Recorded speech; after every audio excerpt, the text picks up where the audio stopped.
자, 어린 시절부터 아까 말씀드린 것처럼 이 개인적인 이야기, 제 개인에 대한 이야기를 간증하려고 하는 건데, 그러니까 제가 누군지 모르는 상태에서 간증을 들으면 좀 동떨어진 느낌을 받으실 수도 있지만 한번 들어보십시오. 제가 말씀드리려는 것은 천국과 지옥에 대한 이야기이기 때문에요. 저는 아까 말씀드린 것처럼 언론인입니다. 말을 하고 글을 쓰는 게 제 직업이고 한 14권 정도의 책을 냈습니다. 그런데 이 책 내용들이 대부분 나라와 민족에 대한 시간과 때에 대해서 적어놓은 것들인데요. 근데 왜 이렇게 하게 됐는지 그 배경을 먼저 들어보시고 나중에 제 유튜브나 책을 보시면 굉장히 도움이 될 거라는 생각이 듭니다. 저는 어릴 때 천국과 지옥을 굉장히 많이 갔어요. 물론 사실상의 모태신앙이라고 볼 수도 있죠. 제 기억이 닿는 순간부터 교회를 다녔기 때문에. 그런데 한 달에 한 2-3번 정도는 꼭 이상한 꿈을 꿨습니다. 그게 꿈인지 아닌지 생신지도 분간이 잘 안 되는데요. 나중에 지나놓고 보니 제 영이 빠져나온 거였어요. 근데 이 영이 빠져나와서 꼭 똑같은 꿈을 되풀이해서 꿨습니다. 저는 어릴 때 그게 뭔지도 잘 분별이 안 됐는데 잠이 들고 제가 빠져나와서 어디론가 갑니다. 어디론가 가고 그 어디론가 가는 내 자신의 모습을 보고 또 다른 어디론가 가고 나중에 이제 너무 놀라가지고 잠을 깨면서 울면서 항상 깼던 기억이 어릴 때 항상 많습니다. 한 달에 한 못해도 2-5번 정도는 그랬던 것 같아요. 근데 이제 이 주인공이 되는 내가 처음에는 아주 어린 아이부터 시작을 해서 점점 성장을 하고 양복을 입고 마이크를 잡고 얘기하는 그런 모습 저 자신을 보기도 하고요. 그렇게 계속 성장해 가면서 나이가 들다가 나중에는 아주 큰 신상처럼 빛으로 가득 차 있는데 얼굴은 보이지 않는 거대한 금신상인지 은신상인지 알 수도 없는 불기둥, 빛기둥 같은 데로 제가 가는 꿈을 항상 꿨어요. 항상 똑같은 꿈이었습니다. 얼굴은 보이지 않고 그냥 빛덩어리예요. 빛덩어리입니다. 강력한 빛덩어리고 불덩어리 같은데 그게 뭔지는 모르는데요. 근데 다만 한 가지 분명한 거는 그게 누군가의 발 아래였던 것은 기억이 나요. 마치 시편 132편 7절에 말씀 나오듯이 우리가 그에 계신 곳으로 들어가서 그의 발등상 앞에 엎드려 예배하리로다. 그의 발등상 앞에서 예배하리로다. 하나님, 예수님, 성령님 바로 발등상 아래 예배드린다는 성경 말씀처럼 그러니까 거대한 빛덩어리 분명히 사람 같은 존재 같기도 하고 신 같기도 한데 바로 그 발등상 아래에 머무는 꿈을 똑같이 꿨었어요. 근데 그 편안함이 그 발등상 아래의 편안함이 다시는 거기서 돌아오기 싫을 정도로 너무 편안한 거예요. 너무 평화로운 겁니다. 이게 나중에 이제 나이가 조금 이제 사춘기가 지나면서 나이가 들면서 그 꿈이 정확히 기억나고 어디인지를 알게 됐는데 바로 천국이죠. 주님의 발등상 아래에 있는 그 천국. 제가 아까 기도하면서도 인용을 했지만 시편 84편 10절로 주의 궁정에서의 한 날이 다른 곳의 첫날보다 나은즉 다른 곳에 아무리 권력이 많고 돈이 많고 건강이 있고 부러울 게 하나도 없는 이 땅의 것들을 누리고 있다 할지라도 주의 궁정에서 하루만 못하더라고요. 그건 우리의 천국을 가봤느냐 안 가봤느냐 이런 걸 떠나서 어릴 때 제가 뼛속 깊이 각인되어 있었기 때문에 거기가 너무 좋은 거예요. 발등상에서 내려오기가 싫은 겁니다. 그 궁정에서의 한 날이 다른 곳의 첫날보다 낫기 때문에 사실은 우리가 이 땅에서 여러 가지 것들에 대해서 바라고 원하고 소원하고 있지만 사실은 다 모조품들이죠. 천국에 있는 모조품들이에요. 돈도 권력도 건강도 천국만은 못한 겁니다. 우리가 가야 될 곳은 영원한 생명이 있는 주님의 나라이기 때문에 그 지존자의 그 나라의 전능자의 보좌 아래로 가는 것이 우리의 인생의 목표인 거예요. 근데 어릴 때부터 정말 하나님의 은혜로 그때 많이 갔습니다. 계속 갔습니다. 근데 그 평화롭고 평강과 세상에 주지 못하는 안식 가운데 머물고 있다가 갑자기 제가 어떤 깜깜한 곳으로 빨려 들어가요. 그게 똑같은 꿈을 꾼 거예요. 빠져 들어가면서 몸이 지구만큼 커지기도 했다가 아주 개미한 만큼 작아지기도 했다가 근데 이 몸을 온갖 독충독산 독벌레 지금도 생각만 해도 끔찍한 것들이 계속 파먹으면 그 불덩이 같은 데서 살이 다시 돋아나고 또 파먹힙니다. 그때는 거기가 뭔지도 몰랐어요. 아마 지옥이겠죠. 근데 그 체험을 천국과 지옥의 체험을 극렬하게 하고 너무 천국에서 뭐 떠나기 싫은 천국에서 갑자기 지옥으로 떠나 내려오고 추방당하고 축출당하고 너무 놀라니까 울면서 깼던 거예요. 그러니까 이 꿈을 한 달에 한 두어 번 정도는 꼭 꾸면서 우니까 아마는 저희 부모님이 굉장히 걱정을 많이 하셨어요. 얘가 뭐 가인을 잃는 것 같기도 하고 그런 현상을 보니까. 근데 똑같은 꿈을 꾸는데 이게 뭔지는 어릴 때는 모르고 나중에 이제 사춘기 때 아까 말씀드린 것처럼 기억이 선명히 나면서 그게 천국과 지옥이다라고 저는 확신을 했죠. 그래서 내가 살아가야 될 곳이 어딘지에 대해서 굉장히 어린 시절부터 뼈저리게 느꼈던 것 같아요. 주의 궁정으로 가야 되는데 이 땅에서 아무리 호의호식을 한다고 해도 그것만은 못한대. 왜 여기서 살아야 되는지, 왜 이 땅에서 살아야 되는지에 대해서 어린 시절부터 철학적인 고민을 많이 했던 것 같습니다. 초등학교 때 허무라는 글자를 한자로 배워가지고 그 한자로 손바닥에다가 허무자를 쓰기도 했고요. 그럼 뭐 교회는 열심히 다녔습니다. 근데 바로 그 천국, 주의 궁정, 시편 132편 7절에 나오듯이 우리가 그에 계신 곳으로 들어가서 그의 발등상 앞에서 엎드려 예배하리로다. 우리가 가야 될 것은 그의 발등상 아래 바로 그곳에서 영원히 주님을 찬양하고 경배하고 예배하는 그런 삶이 돼야 되는데 이 땅에서의 조잡하고 천박하고 미천한 벌레 같은 인생을 사는 것 같아서 너무 허무하다고 어릴 때부터 느꼈던 것 같아요. 우리가 가야 될 곳은 천국이고 그 천국은 마치 감추인 보화라고 예수님이 표현하신 것처럼 마태복음 13장 44절로 천국은 마치 밭에 감추인 보화와 같으니 밭에 보물이 숨겨져 있기 때문에 사람이 이걸 발견한 후 숨겨두고 기뻐하며 돌아가서 자기의 소유를 다 팔아 그 밭을 사느니라. 이 땅의 것들은 아무 소용이 없는 거예요. 아무 의미가 없는 겁니다. 우리가 행복이라고 느끼는 것들, 그렇죠. 돈이 많으면 행복하다고 느끼고요. 건강하면 행복하다고 느끼고 자식들이 잘 되면 행복하다고 느끼지만 사실은 이것조차도 모조품인 거예요. 천국만은 못한 겁니다. 이 땅의 것들이 다 팔아서라도 천국을 가고 싶다는 마음이 어릴 때부터 굉장히 강했습니다. 근데 이게 성령께서 역사하시면 악신들도 가만히 있지 않는단 말이에요. 근데 워낙 이제 이쪽으로 좀 민감해서 그런지는 모르겠지만 초등학교 6학년 때 이런 꿈이 더 심해졌어요. 한 달에 한 두어 번 꾸던 꿈이 한 달에 4번, 5번 많아지면서 자면서 울고 또 잠들고 이런 일이 반복되다가 목류병이 걸려버렸습니다. 여러분 목류병 걸려보신 분들 혹시 계신가요? 혹시 제가 갈 때 이런 얘기는 이제 강연에서 안 합니다만은 아주 심각한 얘기를 나라와 민족이 어떻고 뭐 사실은 약간 정치적으로 들리기도 하고 이런 얘기를 합니다만은 이제 개인적으로 많이 물어봅니다. 목류병 걸린 분들이 있는지. 근데 저처럼 심하게 걸린 사람은 그렇게 많이 못 본 것 같아요.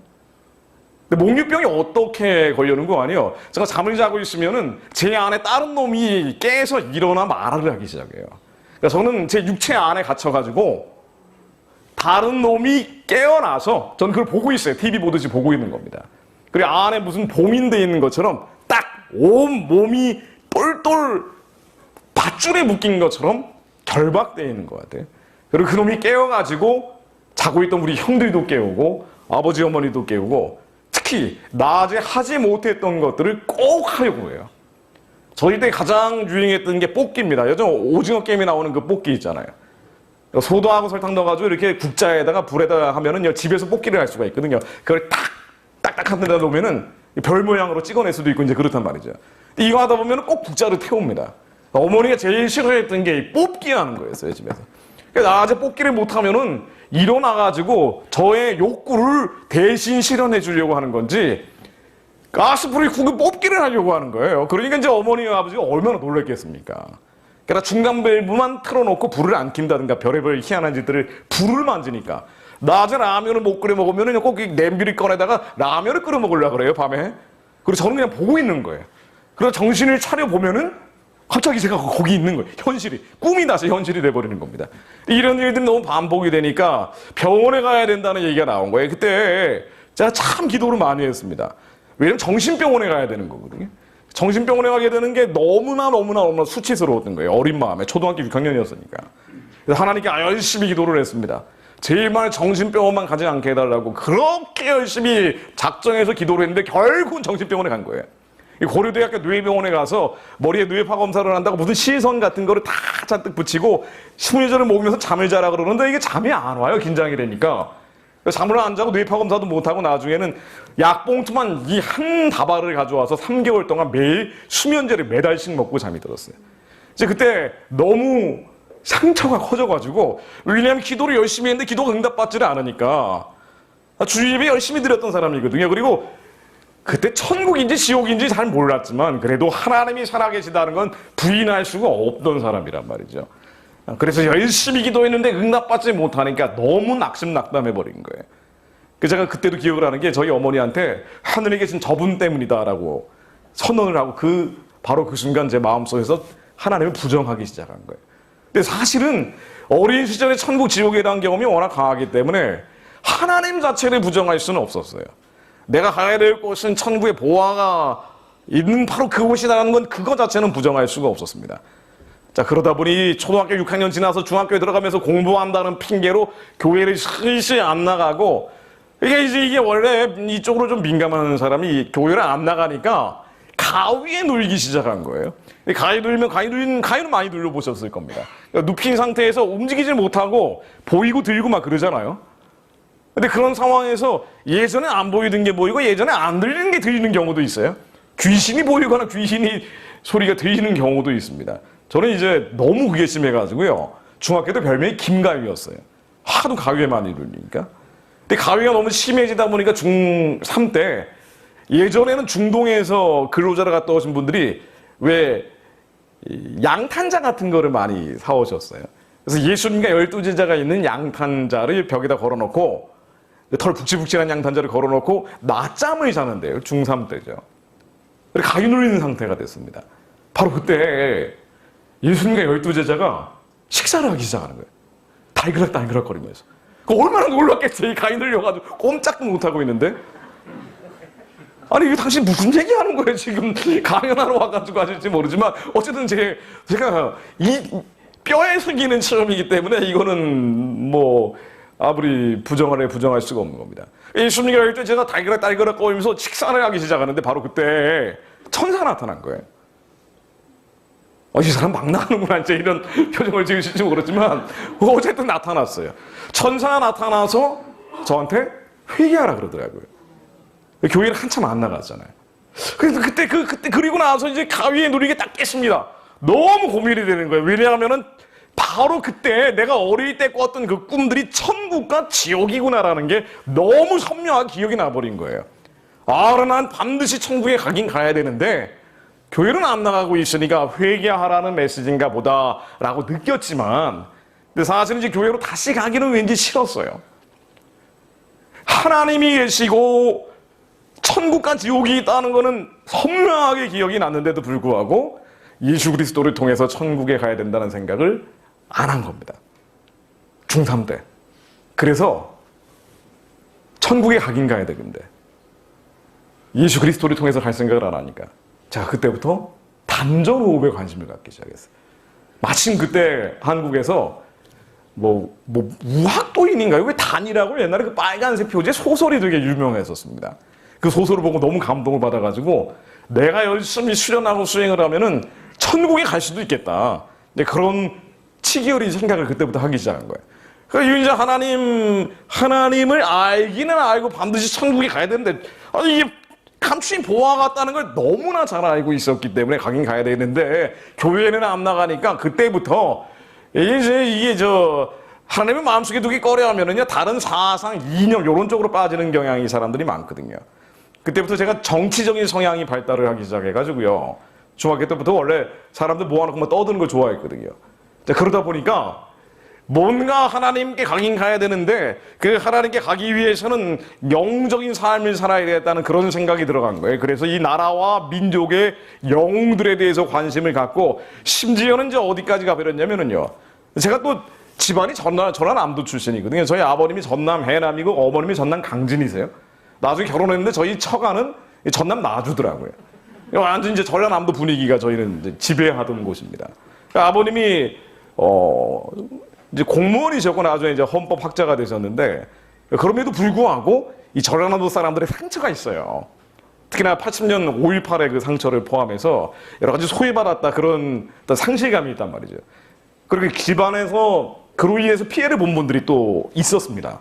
실제로 있었어요. 대한민국 경제 발전 자체가 경부고속도로 축선에 따라서 발전되다 보니까 그 지역을 벗어난 지역은 소외되는 면이 초기에는 많았단 말이에요. 어쩔 수 없이 있었습니다. 많았다고 볼 수는 없겠지만. 자, 그러다 보니까 이것으로 인해서 내가 이 땅에서 성공하지 못했다, 출세하지 못했다 그런 상실감을 가진 분들이 주변에 꽤 많았습니다. 그러다 보니 당시에 이제 박정희 대통령 지나가지고 전두환 정부로 이어지는 바로 그런 무렵이었는데 특히나 전두환 정부 들어선 다음부터는 워낙 반감이 심해가지고요. 저희 집안에서는 남자 삼형제인데 아주 심했습니다. 이제 고추를 찍어가지고 쌈장에다 찍어 먹을 때는 이 전두환에 대가리 통하면서 막 찍어서 씹어 먹고 그랬어요. 너무 반감이 심해가지고. 밥 풀 때는 수저를 가지고요. 주걱으로 밥을 풀면서 이순장의 주걱 다 하면서 부러뜨려버려요. 저걸 갈아 마셔야 된다. 그런 분노와 아주 적개심을 가지고 삼형제가 살았어요. 아버지 어머니가 말릴 정도였습니다. 이러다 보니까 교회를 잘 나가면 되는데 공부한다는 핑계로 삼형제가 다 교회를 일단 안 나갔거든요. 사실 부모님이 실수하신 거죠. 또 공부를 잘했어요. 그러니까 안 나가게 한 거예요 또. 교회를 안 나가고 하나님이 특히나 하나님의 나는 너무 잘 아는데 천국에 가고 싶은 마음은 강한데 예수 그리스도라는 유일한 우리의 구원자 구세주에 대해서 확신을 못했기 때문에 김일성이 굉장히 멋있어지기 시작한 거예요. 중학교 때. 저는 정치의식이 아주 빨리 발달됐던 사람입니다. 그 중3 때 북한 방송을 들었어요. 여러분 그 북한 방송 어린 시절에 들어보신 분 있나요? 저는 지금까지 한 명도 못 만났습니다. 제가 아마 제일 빠른 사람 중에 하나였을 거예요. 대학교 들어가서 북한 방송 듣는 사람들이 있어요. 그 주사파라고 들어보셨나요? 주체사상파라고. 그게 바로 김일성주의거든요. 김일성을 영시하다 못해서 신격화하는 거란 말이죠. 근데 이게 사실은 사회주의 공산주의인데 여기에 민족주의라는 걸 섞어가지고 한국식 공산주의 사회주의가 바로 주체사상이라는 겁니다. 당시에 저희 형님들이 이제 대학에 들어가고 이제 그런 시절이어가지고 80년대 얼마나 데모를 많이 했어요. 제가 이제 80년대 학번 딱 그 다음 세대인데 저희 형님들 나가면 이제 맨날 데모하는 얘기만 해주니까 그게 너무나 영웅적으로 느껴진 거예요. 이 사회를 위해서 목숨 걸고 사회의 개량과 사회 발전을 위해서 혁명을 하겠다고 저렇게 나서는 특히 저희 형님들은 안 그러는데 형님 친구들이 감방에 가는 거 두려워하지 않고 밤에 몰래 뭐 수감들 위기에 처해 있는 형 친구들 얘기를 하면서 뭐 술 먹고 있는 모습을 보고 너무 감동을 받은 거예요. 저렇게 인간은 살아야 된다. 이 나라와 민족을 위해서 모든 걸 다 바치고 있다. 실제로 그게 잘못됐건 잘됐건 간에 뭔가 대의명분을 위해서 죽기 살기로 하는 사람들이었거든요. 아 대단하다고 느낀 거예요. 그러니까 나도 저런 삶을 살아야 되겠다. 바로 김일성 장군을 따라가야겠다. 왜냐면 이 남한 전두환 정부에 대한 반감이 너무 심해가지고. 그래서 밤에 북한 방송을 들으려고 새벽 한 2시쯤 되면은요. 북한 방송이 진짜 들린단 말이에요. 공부한다는 핑계로 새벽 3시에 자고 4시에 자고 이런 때가 많았거든요. 다들 자고 있을 때 한 2시쯤 되면은 주파수를 잘 맞추면 김일성, 김정일 막 노래가 들리고 그래요. 당시 저는 잊을 수 없는 김정일화 뭐 이런 노래도 있습니다. 아 정일화 뭐 이런 노래가 이제 밤에 들리면은 뭐 전일이 오싹오싹 하는 겁니다. 몰래 듣는 거니까 잡히면 감옥 가는 거라고 생각을 했는데 밤에 몰래 들으니까 너무 재미난 거예요. 그러면서 나도 이 민족주의자로서 이런 삶을 한번 살아봐야겠다 라고 이제 중학교 때 그런 꿈을 야무지게 꾸면서 나는 이 천국에 가는 깨달음을 얻기 위해서 동양적인 수행 방법도 반드시 열심히 연마해야 되겠다라는 생각을 이제 고등학교 때도 열심히 한 겁니다. 그러다가 대학에 들어갔는데 이 모든 게 사실 성경에 나오는 얘기들인데 그 당시엔 깨닫지 못했던 거죠. 여러분 제가 아까 목류병도 말씀드렸고요. 그리고 여러 가지 다양한 정신적인 질병도 사실은요 성경 말씀에 나오는 것처럼 귀신 들리는 거죠. 목류병은 귀신 들리는 거예요 전형적으로. 성경에 나오는 것처럼 마태복음 8장 16절에 나오듯이 저분의 사람들이 귀신 들린 자를 많이 데리고 예수께 오는 예수께서 말씀으로 귀신들을 쫓아내시고 병든 자들 다 고치시니 예수님이 와서 하신 게 귀신 쫓아내는 일이 많으셨죠. 축사하셨습니다. 귀신들은 실제로 있더라고요. 내 안에 들어와 봤으니까 저도 경험을 해본 거예요. 그리고 천사의 기도 제가 있습니다만은 천사 역시 있는 거죠. 저 사람 무슨 SF 영화 같은 얘기를 하실지 모르지만 실제로 있는 것들이란 말이에요. 사도행전 22장 8절로 천사가 이르되 띠를 띠고 신의 신을 하거늘 베드로가 그대로 하니 천사가 또 이르되 겉옷을 입고 따라오라 한대. 베드로가 천사 만난 얘기입니다. 그러니까 귀신도 있고 천사도 있는 거예요. 이거 뭐 실제니까 부정할 수가 없고 제가 체험한 거니까 얼마든지 증거할 수 있는 내용들입니다. 그리고 가인 울리고 귀신 보고 이제 이런 생활을 사춘기 때 하다가 드디어 대학에 들어가는데 이제 이렇게 살았으니 중고등학교 때 이렇게 살았으니 공부는 굉장히 잘했습니다. 그런데 이렇게 살았으니 제가 원래 하고 싶은 일은 철학을 하는 거였어요. 그래서 항상 서울대 철학과를 가겠더라고 다짐을 하면서 학창 생활을 보냈습니다. 그리고 실제로 이제 들어갈 성적이 나왔어요. 근데 이제 아버지가 당시 이제 다른 모 대학에 법대 교수를 하고 계셨는데, 이거 좀 보겠습니다. 제가 철학과를 간다니까 그러시더라고요. 저희 아버님이 전남 해남에서 태어나셔가지고 집안이 너무 찢어지게 가난했어요. 9 형제가 있었는데, 머슴살이 비슷한 걸 하라 그러면서 중학교를 안 보내려고 했던 집이에요. 그리고 사춘기 이후에 아버지 표현에 따르면 하루에 3끼 밥을 먹어본 적이 나중에 직업을 구할 때까지 없었다고 얘기하는 분인데 정말 찢어지게 가난하게 살았던 분이에요. 그러다가 등록금을 면제받아야 되니까 동국대학교, 당시 동국대학교가 굉장히 후기 대학으로 셌던 학교입니다. 거기에 수석 합격을 하면서 4년 전액장학금을 면제받는 조건으로 법대에 들어가셔서 외무고시 공부를 하시면서 한 7개월 공부해서 차석으로 합격을 하신 분이에요. 그러니까 이분은 왜 사람들이 시험에 떨어지는지 잘 이해를 못해요. 그리고 저희 아버님 성격이 너무 강한 성격이어서 세상에서 이렇게 고집이 센 사람은 저는 지금까지 만나본 적이 없는데 나중에 결혼해서 아들을 낳으니까 저희 아버지보다 강한 고집을 가진 아이가 태어났다고요. 이런 아버지가 저에게 하는 얘기가 서울대 철학과를 가느니 빨리 집을 나가래요. 사실 당장 집을 나가기는 어렵고 해서 법대를 가든가 집을 나가래요. 뭐 이런 식으로 말씀을 하시니까 어쩔 수 없이 제가 연세대학교 법과대학에 아주 우수한 성적으로 합격을 했습니다. 여기 붙여놓고 이제부터는 다른 일을 좀 찾아봐야 되겠다. 이제 시험을 한 번 더 보든가 해야 되겠다라고 이제 법대에 들어갔습니다. 법대 가고 싶은 생각은 눈꼽만큼도 없는데 들어간 거예요. 그런 희한한 정신세계를 가지고 있는 채 말이죠. 그리고 3월 2일 날 처음으로 법대 민법 총칙이라는 수업을 듣는데 수업을 처음 듣는 순간 내가 오지 마나 애들 고생해 왔다라고 확신하고 집을 나가버렸어요. 3월 2일 날 가출을 했습니다. 진짜로 가출을 했어요. 입학하자마자 가출을 했습니다. 저는 돈에 대한 개념이 아예 없는 사람, 타고나기로 없어요. 유감스럽게도 이런 부분이 전혀 발달이 안 되어 있습니다. 은행에 가서 뭘 해야 될지도 전혀 분간을 못하는 사람이에요. 사기 쳐먹기 제일 좋은 스타일입니다. 실제로 그렇게 당한 경우도 많고요. 아니 이러다 보니까 가장 현실적인 법학을 하라고 하니 이거는 있을 수 없는 일이더라고요. 자, 그래서 그때부터 이제 제 친한 친구들이 동국대학교 불교학과에 재학 중인 고등학교 동창들이 저하고 제일 친한 친구들이 됐어요. 지금 뭐 TV에도 많이 나오는 아주 유명한 몇 분하고 같이 대학교 1학년 때부터 본격적으로 저 이제 도를 닦기 시작한 거예요. 왜냐하면 천국에 가긴 가야 되겠는데 아니 천국에 가야 될 거 아닙니까? 하나님이 계시니까 하나님을 부정할 수는 없단 말이에요. 하나님을 부정할 수는 없는데 아버지와의 갈등이 너무 심해지다 보니 절대로 아버지 어머니가 다니는 교회는 갈 수가 없었던 거예요. 이 반발심 때문에. 그러니까 목회자 자녀들이 뭐 그런 경우가 좀 있잖아요. 그러니까 저도 사실 그랬던 겁니다. 저희 아버님이 얼마나 성경책을 끼고 살았는지 본인이 주기도문에 대해서 새로운 성경 해석서를 내려고 저한테 미리 뭐 말씀하시기도 한 분이란 말이죠. 하나도 안 맞는 얘기 같은데. 아니 그러니 이러다 보니까 아버지의 반발감 때문에 교회는 갈 수가 없고 하나님께 가긴 가야 되겠는데 꼭 예수만이 그리스도라는 생각을 안 하다 보니 수많은 세상 종교들을 통해서 하나님께 가겠다라는 게 거의 결단 비슷하게 된 겁니다. 게다가 20대에 저를 지배했던 것은 무엇을 하며 살 것인가요? 왜 인간은 태어났고 왜 인간은 사느냐에 대한 본질적, 이 실존적 질문들이었단 말이죠. 특히나 전공에 맞지 않는, 제 적성에 맞지 않는 전공을 하다 보니 이게 나는 왜 태어났고 무엇을 해야 되는지를 가지고 항상 고민하는 거예요. 나는 도대체 왜 태어났지? 무엇을 해야 하지? 젊은 사람들이 흔히 이 고민을 많이 하잖아요. 너무너무 심각하게 고민한 거예요.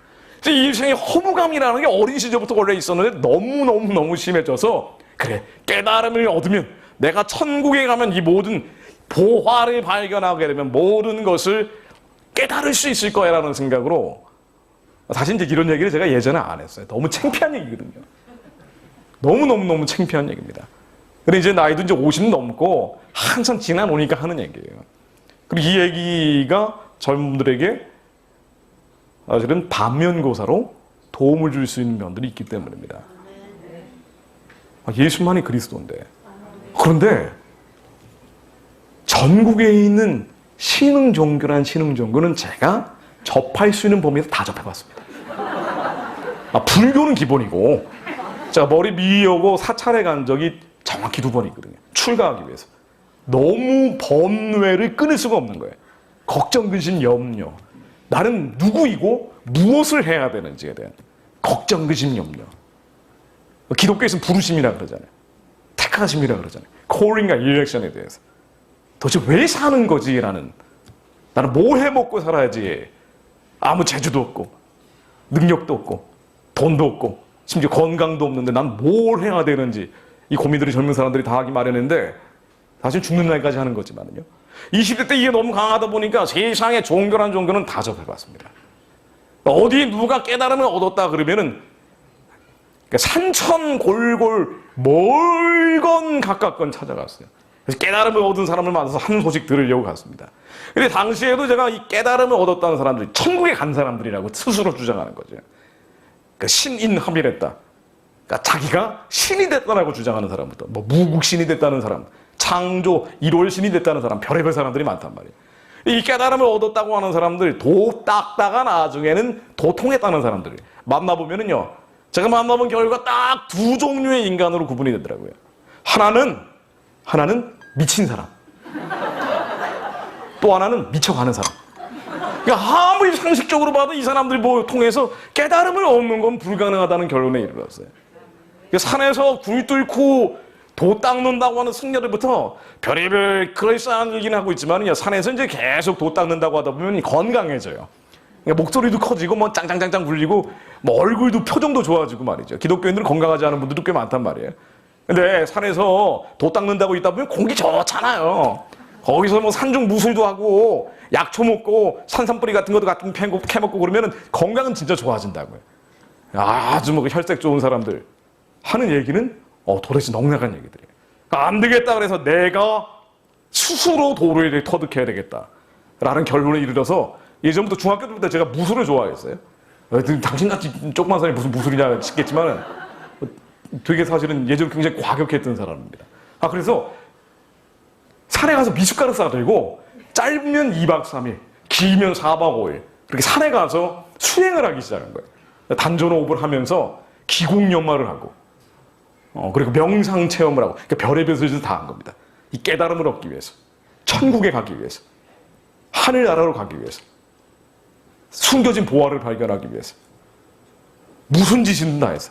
어떤 사람은 자기가 깨달음을 얻었으니까 자기가 하는 그 만트라라고 하는데 주문이 있어요. 그 주문을 테이프에다가 녹음을 해서 물에다가 진동시키면 그 진동한 물을 하루에 1.5리터씩 딱 6개월만 먹으면 깨달음을 얻을 수 있대.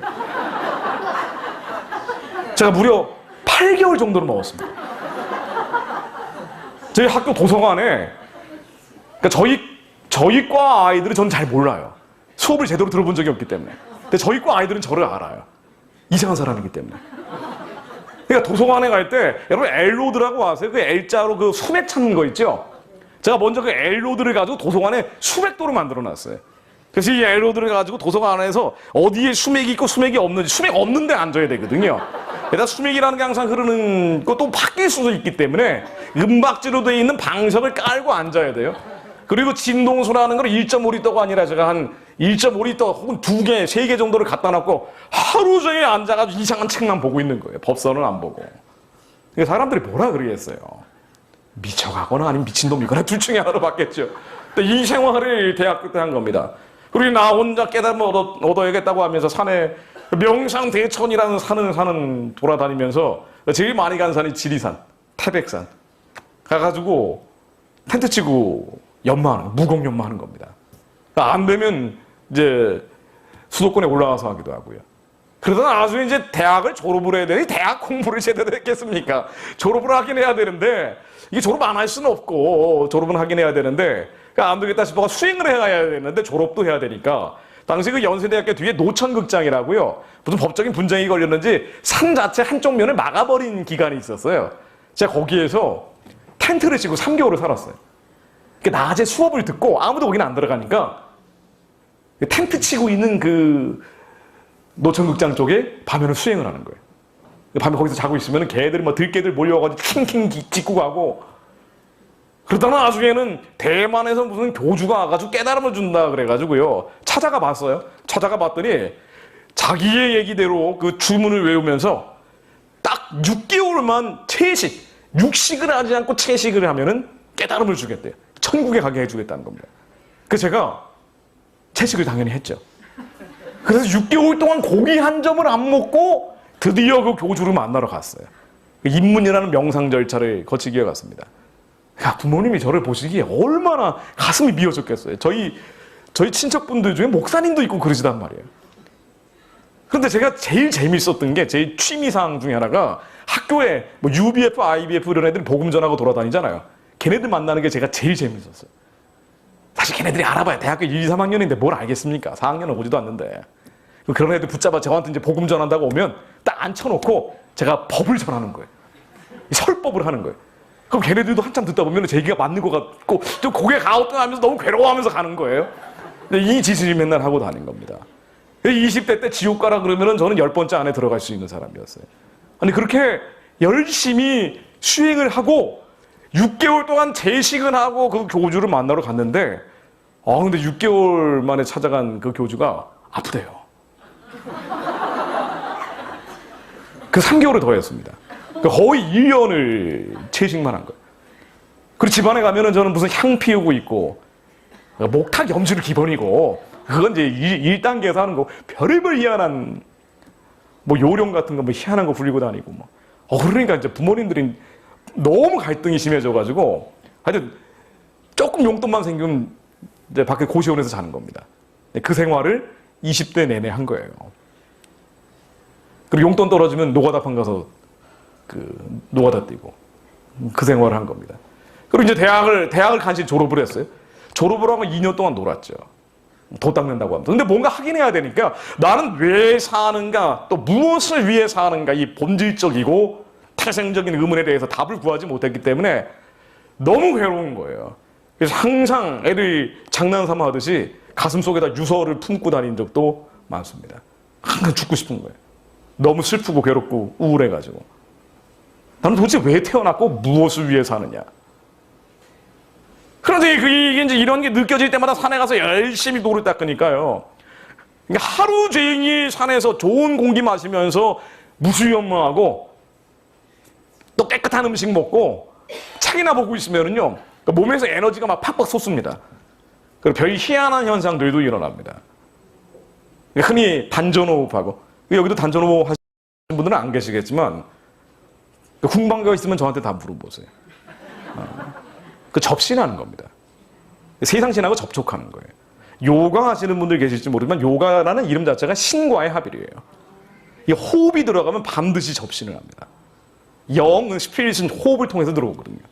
우리가 담배 피는 거, 뭐 담배 C.S. 루이스라고 아시죠? 순전한 기독교는 뭐 C.S. 루이스도 골초고 바르트라고 칼 바르트 신정통주의 신학자, 20세기 위대한 신학자라고 불리는 바르트도 골초예요. 그런 게 이상한 얘기들을 조금씩 하는 건데요. 우리가 왜 술, 담배 같은 것도 하지 말라 그러냐? 이 담배 필 때도 호흡을 하잖아요. 그리고 예수 그리스도 하면서 담배 피지는 않잖아요.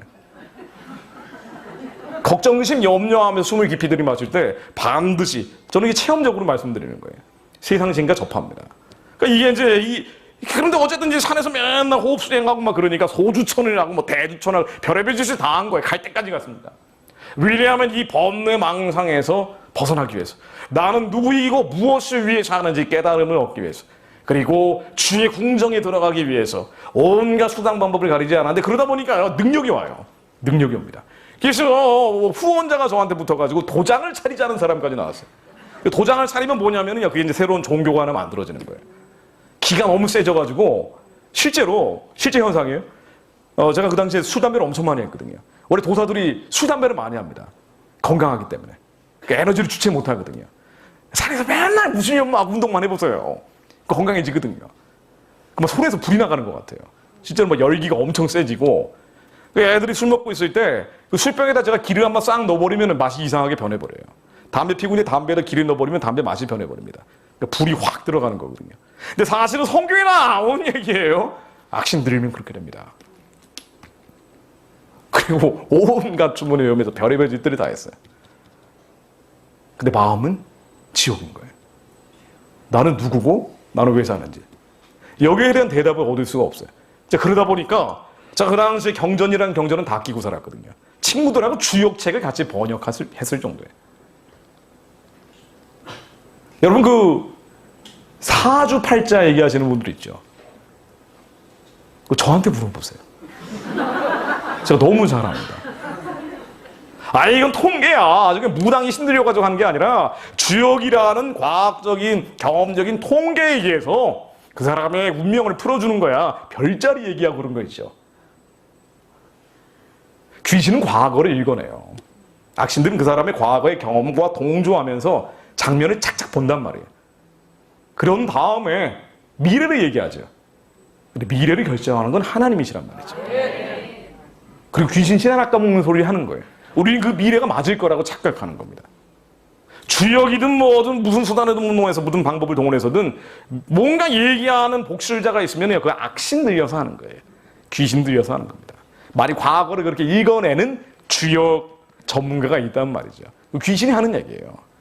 주역의 화천대유로 풀어가지고 하는 얘기가 아니란 말이죠. 여러분 그런 거 믿으시면 안 됩니다. 정말 가증히 여기시는 거예요, 하나님이. 근데 저는 이제 할 때까지 해본 거예요. 그래서 이게 읽을 책이 없으니까 한국에서 희한한 책은 다 봤거든요. 이상한 책은 다 봤어요. 불교 경전이 아니라 나중엔 힌두교 경전, 이슬람 경전까지 읽기 시작한 거예요.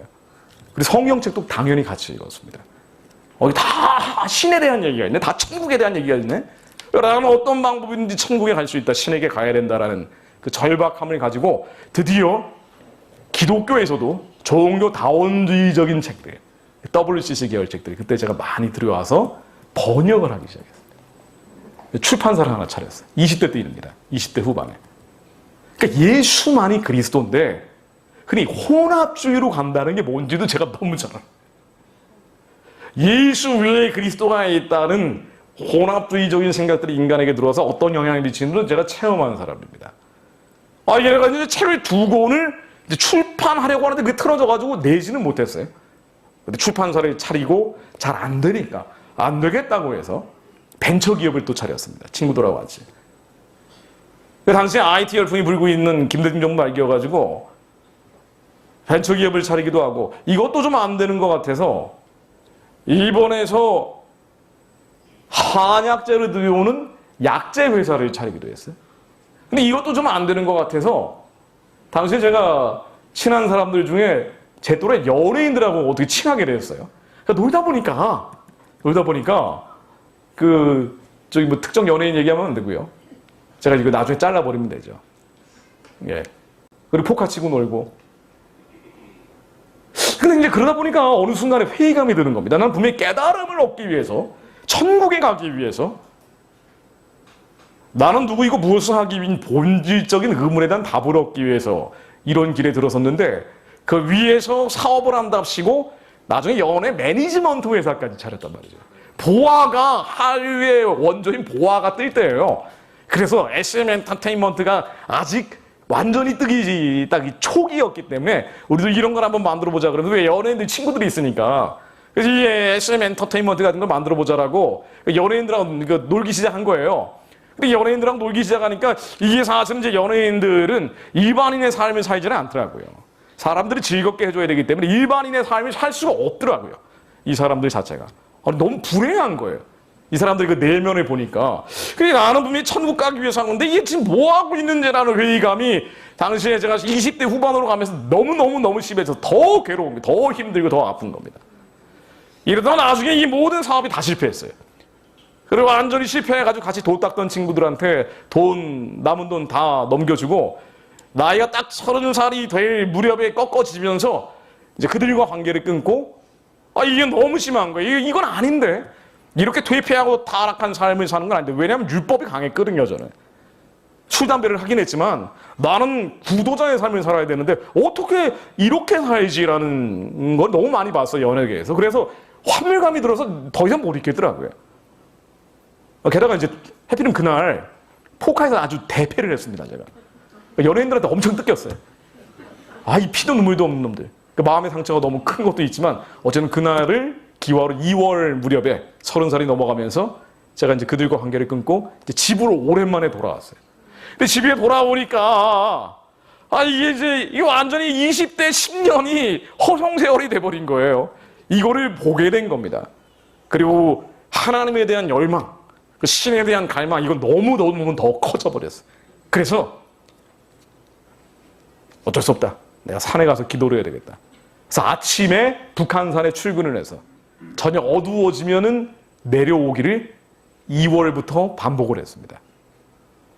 그러니까 알 수 없는 하나님에게 내가 알고 있는 경전 속에 그 절대자가 계속 기도한 거예요. 나는 누굽니까? 나는 왜 삽니까? 그 산기도를 계속 한 거예요. 계속 2월 내내 한 겁니다. 그러다가 이제 3월 1일이 되는데, 그 30살 3월 1일이 됐는데, 그때 3월 1일 아침에 왠지 교회에 가야겠다는 생각이 갑자기 든 거예요. 물론 제 여자친구가, 지금 이제 제 아내죠. 제 여자친구가 기독교인이었어요.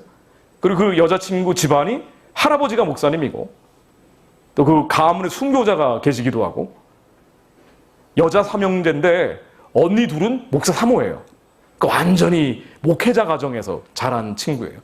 근데 너무 경직돼 있다 보니까 어디론가 일탈을 꿈꾸다가 저를 만나면 너무 재밌는 거예요. 저를 만나면 주역 점괘를 띄우고 가위점을 치고 앉았고 너 오늘 일신이 이렇고 해서 이런 형신이 어쩌고 저쩌고 하면서 그러고 있으니까 이거 재미난 거예요. 근데 재미난데 이 사람하고 절대로 깊어지는 관계는 갈 수가 없는데 근데 이게 참 고민을 하고 많이 있던 바로 이제 그 시절이었습니다. 그런 영향도 있지만 어쨌든 3월 1일 날 난 이제 하나님을 찾기 위해서 뭔가 다른 종교를 찾아야 되는데 원래 종교적인 인간이기 때문에 둘 중에 딱 두 가지밖에 안 남은 거 제가 접하지 않은 게 하나는 이슬람, 하나는 교회로 다시 돌아가는 것밖에 없는 겁니다. 근데 이슬람으로 가기에는 왠지 좀 거리도 멀고 이슬람 사원을 찾아봤더니 무슨 장 멀더라고요. 제가 그때 있던 데에서. 그래서 제일 가까운 데가 어딘가 하고 봤더니 교회였어요. 광화문에 있는 저희 부모님이 다니시던 세문안교회였습니다. 그래서 이 세문안교 3월 1일날 산에서 내려와서 아주 재빠르게 그 3월 1일 3.1절 예배를 하는 날 세문안교 교회의 계단을 올라갔습니다. 올라가는데 제가 이제 그쪽으로 원래 이제 기공하고 명상하고 이런 쪽 하다 보니까 체험이 좀 민감해요, 그게. 그 계단을 올라가는데 이게 제 체험이니까요. 하늘에서 은가루 같은 게 뿌려지는 것 같은 거예요. 그러면서 마음이 갑자기 편안해져요. 그때 제가 느꼈던 건 뭐냐면 이 기운은 참 희한하다. 이 기운의 정체가 뭘까? 왜 기공을 했으니까. 그래서 이 기운의 정체를 좀 알아봐야겠다. 라고 하면서 예배당에 들어가는데 왠지 물컥물컥하는 마음이 드는 거예요. 그래서 이 뭐지? 내일부터 이 기운을 공부를 해봐야겠다라는 생각이 갑자기 든 겁니다. 그리고 그 다음날 아침부터 새벽, 어차피 건달 생활을 하고 있을 때니까 새벽 예배를 드리기 시작하는데 새벽 예배를 드리는데 제일 희한했던 게 뭐냐면요. 제가 예전에 산에 가서 명상을 하고 그러면 하루 종일 앉아있어요, 저는. 제가 교회 와서 제일 놀란 게 기독교인들이 어떻게 기도를 이렇게 안 하느냐는 거예요. 깨달음을 얻기 위해서 승려들이 산속에 들어가서 하루 종일 이 무릎을 바늘로 찌르면서 안 졸려고 하면서 그들이 나름대로 기도를 하는데 간절하게 깨달음을 얻으려고 하는데 기독교인들은 하루에 10분 기도하고 심지어 성경 한 줄 읽고 그냥 끝내버리는 경우도 많단 말이죠. 어떻게 저러지? 근데 희한한 게 뭐냐면은 제가 하루 종일 산속에서 명상을 할 수 있는데 새벽 예배를 드리면서 기도를 하려고 하니까 한 2, 3분 만에 잠이 와버려요. 자버리는 거예요. 너무 희한하더라고요. 그래도 성경 말씀을 다시 한번 읽어봐야겠다 하면서 성경을 읽으면서 기도하기 시작했습니다. 그런데 새벽 예배를 드리고 며칠 지나지 않아서 제가 술, 담배를 다 끊어버렸어요. 맛이 없어진 거예요. 그리고 무엇보다도 지독한 우울증, 죽고 싶은 자살의 충동, 이게 사라져 버렸어요. 성경에 다 나오는 얘기죠. 하나님의 말씀, 성령과 악령의 역사는요, 다 영은 에너지가 있어요. 여러분들 출세하고 권력 잡고 일이 잘 풀리고 싶으시죠? 복 받고 싶으시죠? 그러면 구태도 됩니다. 악신 받아도 돼요. 악신들은 우리에게 이 땅에 복을 주고 지옥으로 끌고 가는 거예요. 왜 세상에 수많은 종교들이 이렇게 진리가 아닌데도 불구하고 흥왕하냐 말이에요. 영은 반드시 에너지가 있어요. Fire라고 합니다. 그러니까 Holy Spirit도 Evil Spirit도 Fire, 에너지가 있다고요. 그러니까 악신들도 악신들이면은요 능력이 있어요. 김일성도 악신들인 자인데 김일성 앞에만 가면 사람들이 벌벌 떨었다는 거 아니에요. 너무 압도하는 에너지가 있으니까. 이게 사실은 영웅, 세상의 영웅이라는 게 사실 악신이 잡고 있는 거거든요. 나폴레옹도 그렇고 칭기스칸도 그렇고 그리고 세상의 일부를 떼주면서 결국 지옥으로 끌고 가는 거거든요. 예수님이 시험했던 사탄의 시험이 바로 그런 거 아니에요. 세상을 죽였다고 한 거 아닙니까? 그런데 이 악신들이면 반드시 특징이 있습니다. 사무엘상 16장 14절에 나오듯이 여호와의 영이 사울에게서 떠나고 여호와께서 부리시는 악령이 그리 번뇌하게 앉으라. 사울의 신하들이 그에게 이르되 보소서 하나님께서 부리시는 악령이 왕을 번뇌하게 하온즉. 악신은요, 악한 영들, 성경에서는 evil spirit, unclean spirit, 데몬이라고 귀신이라고 통칭하는 것들, 이 악하고 추하고 더러운 영들은요 사람에게 영향을 주면 뭐 귀신 들림인지 아닌지는 하나님만 아시겠지만 영향을 주면 반드시 번민하게 합니다. 우리의 걱정심, 염려가 잡혀버리면 그 악한 영들, 추한 영들, 더러운 영들이 영향을 주고 있는 거예요. 제가 뭐 귀신 들림이라고까지 표현하지는 않겠습니다만. 그러나 성령은 절대로 평화의 영이란 말이에요.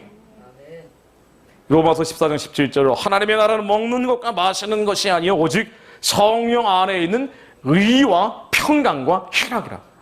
하나님의 나라는 우리 안에 이루어지는데 하나님의 영이 우리 안에 충만해지면 반드시 뭔가 잘 될 것 같은 기쁜 마음이 솟아오르게 돼 있단 말이죠. 20대 때 나는 누구인지, 나는 무엇을 하며 살아야 되는지 걱정, 근심, 염려에 잡히고 망상에 시달리면서 괴로워하고 있던 제가 이제 하나님의 영이 제 안에 임하기 시작하니 세문안교에 올라갈 때 성령께서 저를 터치하신 거죠. 제 심장 가운데 들어오신 거죠. 작은 불씨로 저를 새롭게 하신 겁니다. 그랬더니 우울증이 떠나간 거예요. 자살 충동이 사라진 겁니다. 그리고 마음속에서 아지랑이처럼 기쁜 마음도 희락이 나오기 시작한 거예요. 성경에 다 나와 있는 거더라고요. 나로 하여금 죄를 짓게 하면서 마귀에게 속하게 하는 것들, 이 추하고 더럽고 악한 영들, 내가 하나님의 마음속에 두기 꺼려함으로, 내 마음속에 하나님의 두기 꺼려함으로 죄를 지음으로 마귀에게 속하게 했던 것들, 이것들이 떠나가기 시작하는데 어차피 그때 제가 이제 건달 생활할 때니까 마침 저희 처가 그때 이제 제 여자친구죠. 그 여자친구가 대한수돈이라는 데를 레커먼드를 했어요. 추천을 했습니다. 그러니까 아시는 분들 계실지 모르지만 지금 이제 기도 불씨가 굉장히 약해졌지만 예전만 해도 전진 원장님이라는 분이 계셨고 그 다음에는 최조영 원장님이라는 분이 계셨는데 그때는 한참 기도를 많이 했답니다. 그게 최조영 원장님이 나중에 이제 소천하시기 몇 년 전이었죠. 그래서 이제 저희 이제 결혼 주례를 최조영 목사님이 하셨거든요. 근데 어쨌든 이 대한수돈의 재단이라는 곳이 있어요. 그러니까 그 재단이 뭐냐면 아침 10시부터 12시까지 아주머니 할머니들이 방에 모여가지고 기도하는 곳이에요. 동네방네 막 이렇게 있었습니다. 그 재단이라는 데를 추천해서 여기 재단을 가봐라, 여기 재단을 가봐라 그런 거예요. 근데 이분들의 특징은 뭐냐면은요, 이게 이제 이단 논란이 계속 빚어졌었죠. 왜냐면 안차를 하거든요. 때려요. 그래서 가면은 이제 기도해 두시고 뭐 예언도 하고 그러시는데 은사가 강한 데죠. 그러면서 때린단 말이에요. 그래서 제가 재단에 가기 시작하니까 가면 젊은 남자는 저밖에 없죠. 아침 10시에 누가 젊은 남자가 와서 앉아 있겠습니까?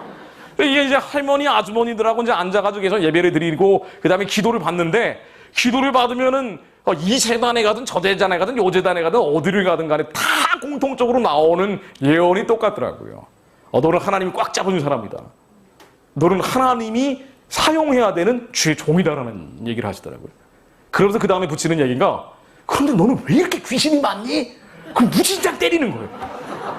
그래서 제 3월 초부터 거의 2년 동안 매일 맞은 기억밖에 없습니다. 가서 맨날 안차를 받는 거예요. 그래서 나중에 이제 방언 받는다고 수도원에 오라 그래가지고 철원까지 갔었거든요. 큰 기도원이에요. 거기 가가지고 누워서 이제 방언이 왔다는 거예요. 방언을 하래요, 할머니들이. 그것도 이제 그런 기도는 좀 특별한 날이기 때문에 나이가 좀 있으신 할머니들이 합니다. 뭐 왕할머니 같은 분들이 딱 한 5명 정도 둘러싸가지고 한복 입고 저를 이제 기도하시고 그다음부터 이제 때려요. 야, 방언이 왔으니까 빨리 하래요. 너무 많이 때리니까 이름 죽겠더라고, 제가. 방언 안 하면 죽을 것 같아가지고, 나 이제 방언이 나온 겁니다. 그리고 제 위에 무슨 단군 할아버지 같은 게 그 환상 가운데 싹 이제 멀쩡 있는데 싹 사라지는 체험을 했어요. 뭐, 그리고 모든 게 다 좋아지는 건 아니지만, 20대 때 나는 누구이고, 나는 무엇을 위해 사는지에 대한 그 본질적인 회의감은 거의 없어지다시피 했습니다.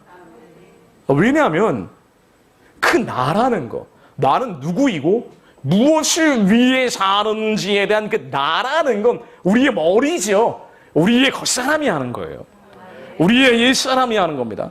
우리의 자아가 하는 건데 우리는 이수 안에 새로운 피조물이 되면서부터 우리의 영이 이수 안에 새로운 피조물 뉴 크리에이션이 되면서부터 겉사람 옛사람은 날이 갈수록 후패해지는 것이고 우리 안에 계신 주님께서 원하는 삶을 사는 거거든요. 그러니까 나는 누구이고 무엇을 위해 살아야 되는지에 대한 그 걱정, 의심, 염려, 극단적인 고민들이 사라지면서 고린도후서 5장 9절 말씀처럼 그런지 우리는 몸으로 있든지 떠나든지 주를 기쁘시게 하는 자가 되기를 힘쓰더라. 하나님이 나에게 원하는 삶이 있는데 그게 무엇일까를 찾는 것으로 바뀐 거예요. 내가 무엇을 위해 살 것이 아니라 하나님이 나를 통해 무엇을 받기 원하시는지. 이러니까 이제 걱정심, 염려의 강도가 질적으로 변해버린 거예요. 그리고 이는 우리가 다 반드시 그리스도의 심판대 앞에 나타나게 되어 각각 선악간에 그 몸으로 행한 것을 따라 받으려 함이라. 우리 언제는 그리스도의 심판대 위에 서게 될 텐데 그때 물론 우리는 믿음으로 구원을 받죠. 예수 그리스도를 믿음으로 구원을 받습니다. 구원받은 자들이 행했던 것들, 주님을 기쁘시게 했는지 아니면 슬프시게 했는지 그 행위에 대한 것은 반드시 행한 것을 따라 받는다라고 하셨어요. 그러니까 내가 왜 사는지 무엇을 하며 살아야지에 대한 질문은 하나님께서 나를 향한 선하고 기쁘고 온전하신 뜻이 무엇일까? 나를 향한 하나님의 부르심이 무엇일까? 에베소서 1장에 나오듯이 하나님께서 나를 통해 무엇을 받기 원하실까로 바뀐 거예요. 그러니까 마음의 부담이 없어진 거죠. 고린도 에베소서 1장 17절로 에베소 교인들에게 사도 바울이 했던 편지 가운데 있는 겁니다. 우리 주 예수 그리스도의 하나님 영광의 아버지께서 지혜와 계시의 정신을 너희에게 주사 하나님을 알게 하시고, 사실은 에베소 교인들은요 사자밥이 되는 걸 두려워하지 않았던 이들입니다. 이런 이들임에도 불구하고 더 승부하는 거예요. 당신들 안에서 하나님께서 선한 일을 시작하셨습니다. 성령님이 오시는 순간부터 나는 이미 죽어버린 거예요. 예전에 나는 사라져버렸기 때문에 하나님께서 당신을 통해서 받고자 하는 영광이 있습니다. 그 선하고 기쁘고 온전하신 뜻이 있는데 하나님께서 시작하신 이 착한 일이 무엇인지 알 수 있도록 우리 머리의 자아가 완전히 죽어야 됩니다. 지혜와 계시의 신으로 충만해져야 됩니다. 바울이 이렇게 얘기한 거예요. 만일 나는 누구이고 무엇을 위해 살아야 되는지 아직도 헷갈리는 그리스도인들이라면 지혜와 계시의 신을 구해야죠. 그래서 너희 마음의 눈을 밝히사 우리 마음의 눈은 어두워질 때가 많다는 거예요. 탐심과 정욕으로 인해서 우리의 마음의 눈을 밝히사 그의 부르심의 소망이 무엇이며 하나님이 이 땅에 우리가 살게 하는 이유가 무엇인지 우리가 누구인지 그 부르심의 소망 콜링이 무엇인지 구해라.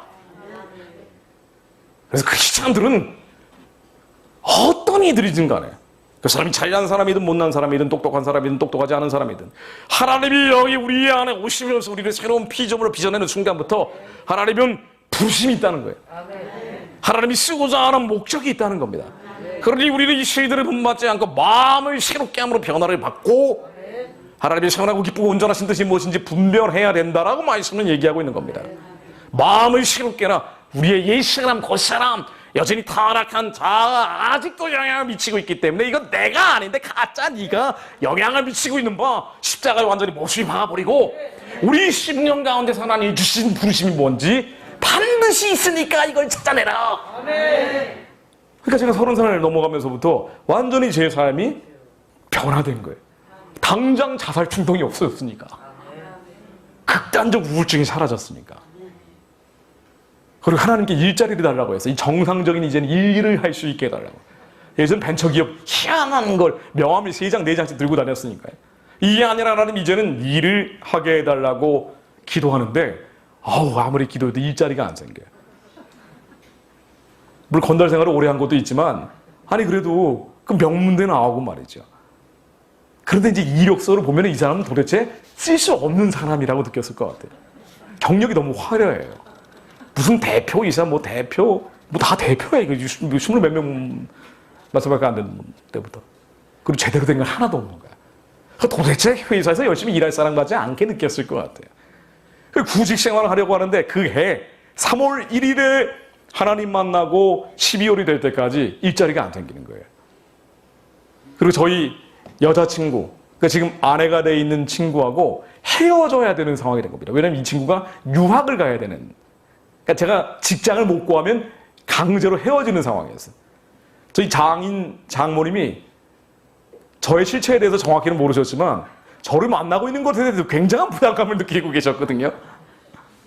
그랬겠죠, 당연히. 그래서, 이게 뭔가 어딘가 일자리가 생겨야 되는데, 그런데 이제 드디어 12월이 딱, 이 크리스마스 전날인가에 아주 큰 대기업의 금융사에 합격을 했습니다. 너무 기뻤죠.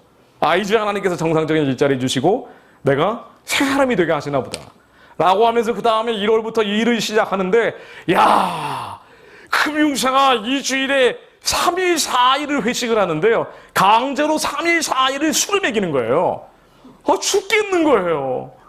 이제는 새 사람 돼서 술은 입에도 대기 싫은데, 억지로 술을 먹이니까 하나님 어떻게 9개월을 기도했는데 이런 대로 하나님 저를 인도하셨습니까? 너무하다는 생각이 드는 거예요. 그래서 아침마다 내 영혼이 은총 입어 충한 죄짐, 어디나 천국이라고 그 노래 부르면서 맨날 출근하는 게 뭐 거의 울면서 출근을 한 겁니다. 그러다가 한 달 정도 일을 했는데 그날도 제가 회식에서 땡땡이를 치고 그 다음날 출근을 했더니 이제 사실은 뭐 나이 많아봐야 제 윗사람들이 뭐 제 나이 또래 아니면 어린애들도 있었거든요. 아침에 회사 로비에서 저를 부르는 거예요. 어제 땡땡이 쳤다고. 왜 술 먹는데 땡땡이 쳤냐고요. 막 거의 욕을 하는 분위기더라고요. 그래서 제가 어떻게 했겠습니까? 9개월이나 기도해서 회사에 들어갔는데. 바로 그날 사표를 내고 나왔죠. 그러니까 이제 저희 아버지가 저를 보시더니 이건 구세불능이다 라고 생각하신 것 같아요. 근데 뭔가 그래도 하나님이 나를 인도해 주실 것 같은 생각이 든 거예요. 그래서 바로 그날 학교 회사 취업 사이트에 공지를 열어보니까 기독교 신문사 창간이라는 공지가 뜨더라고요. 여긴 술은 안 먹이겠지 하고 해가지고 제가 원서를 내면서 기독교 언론인 된 거예요.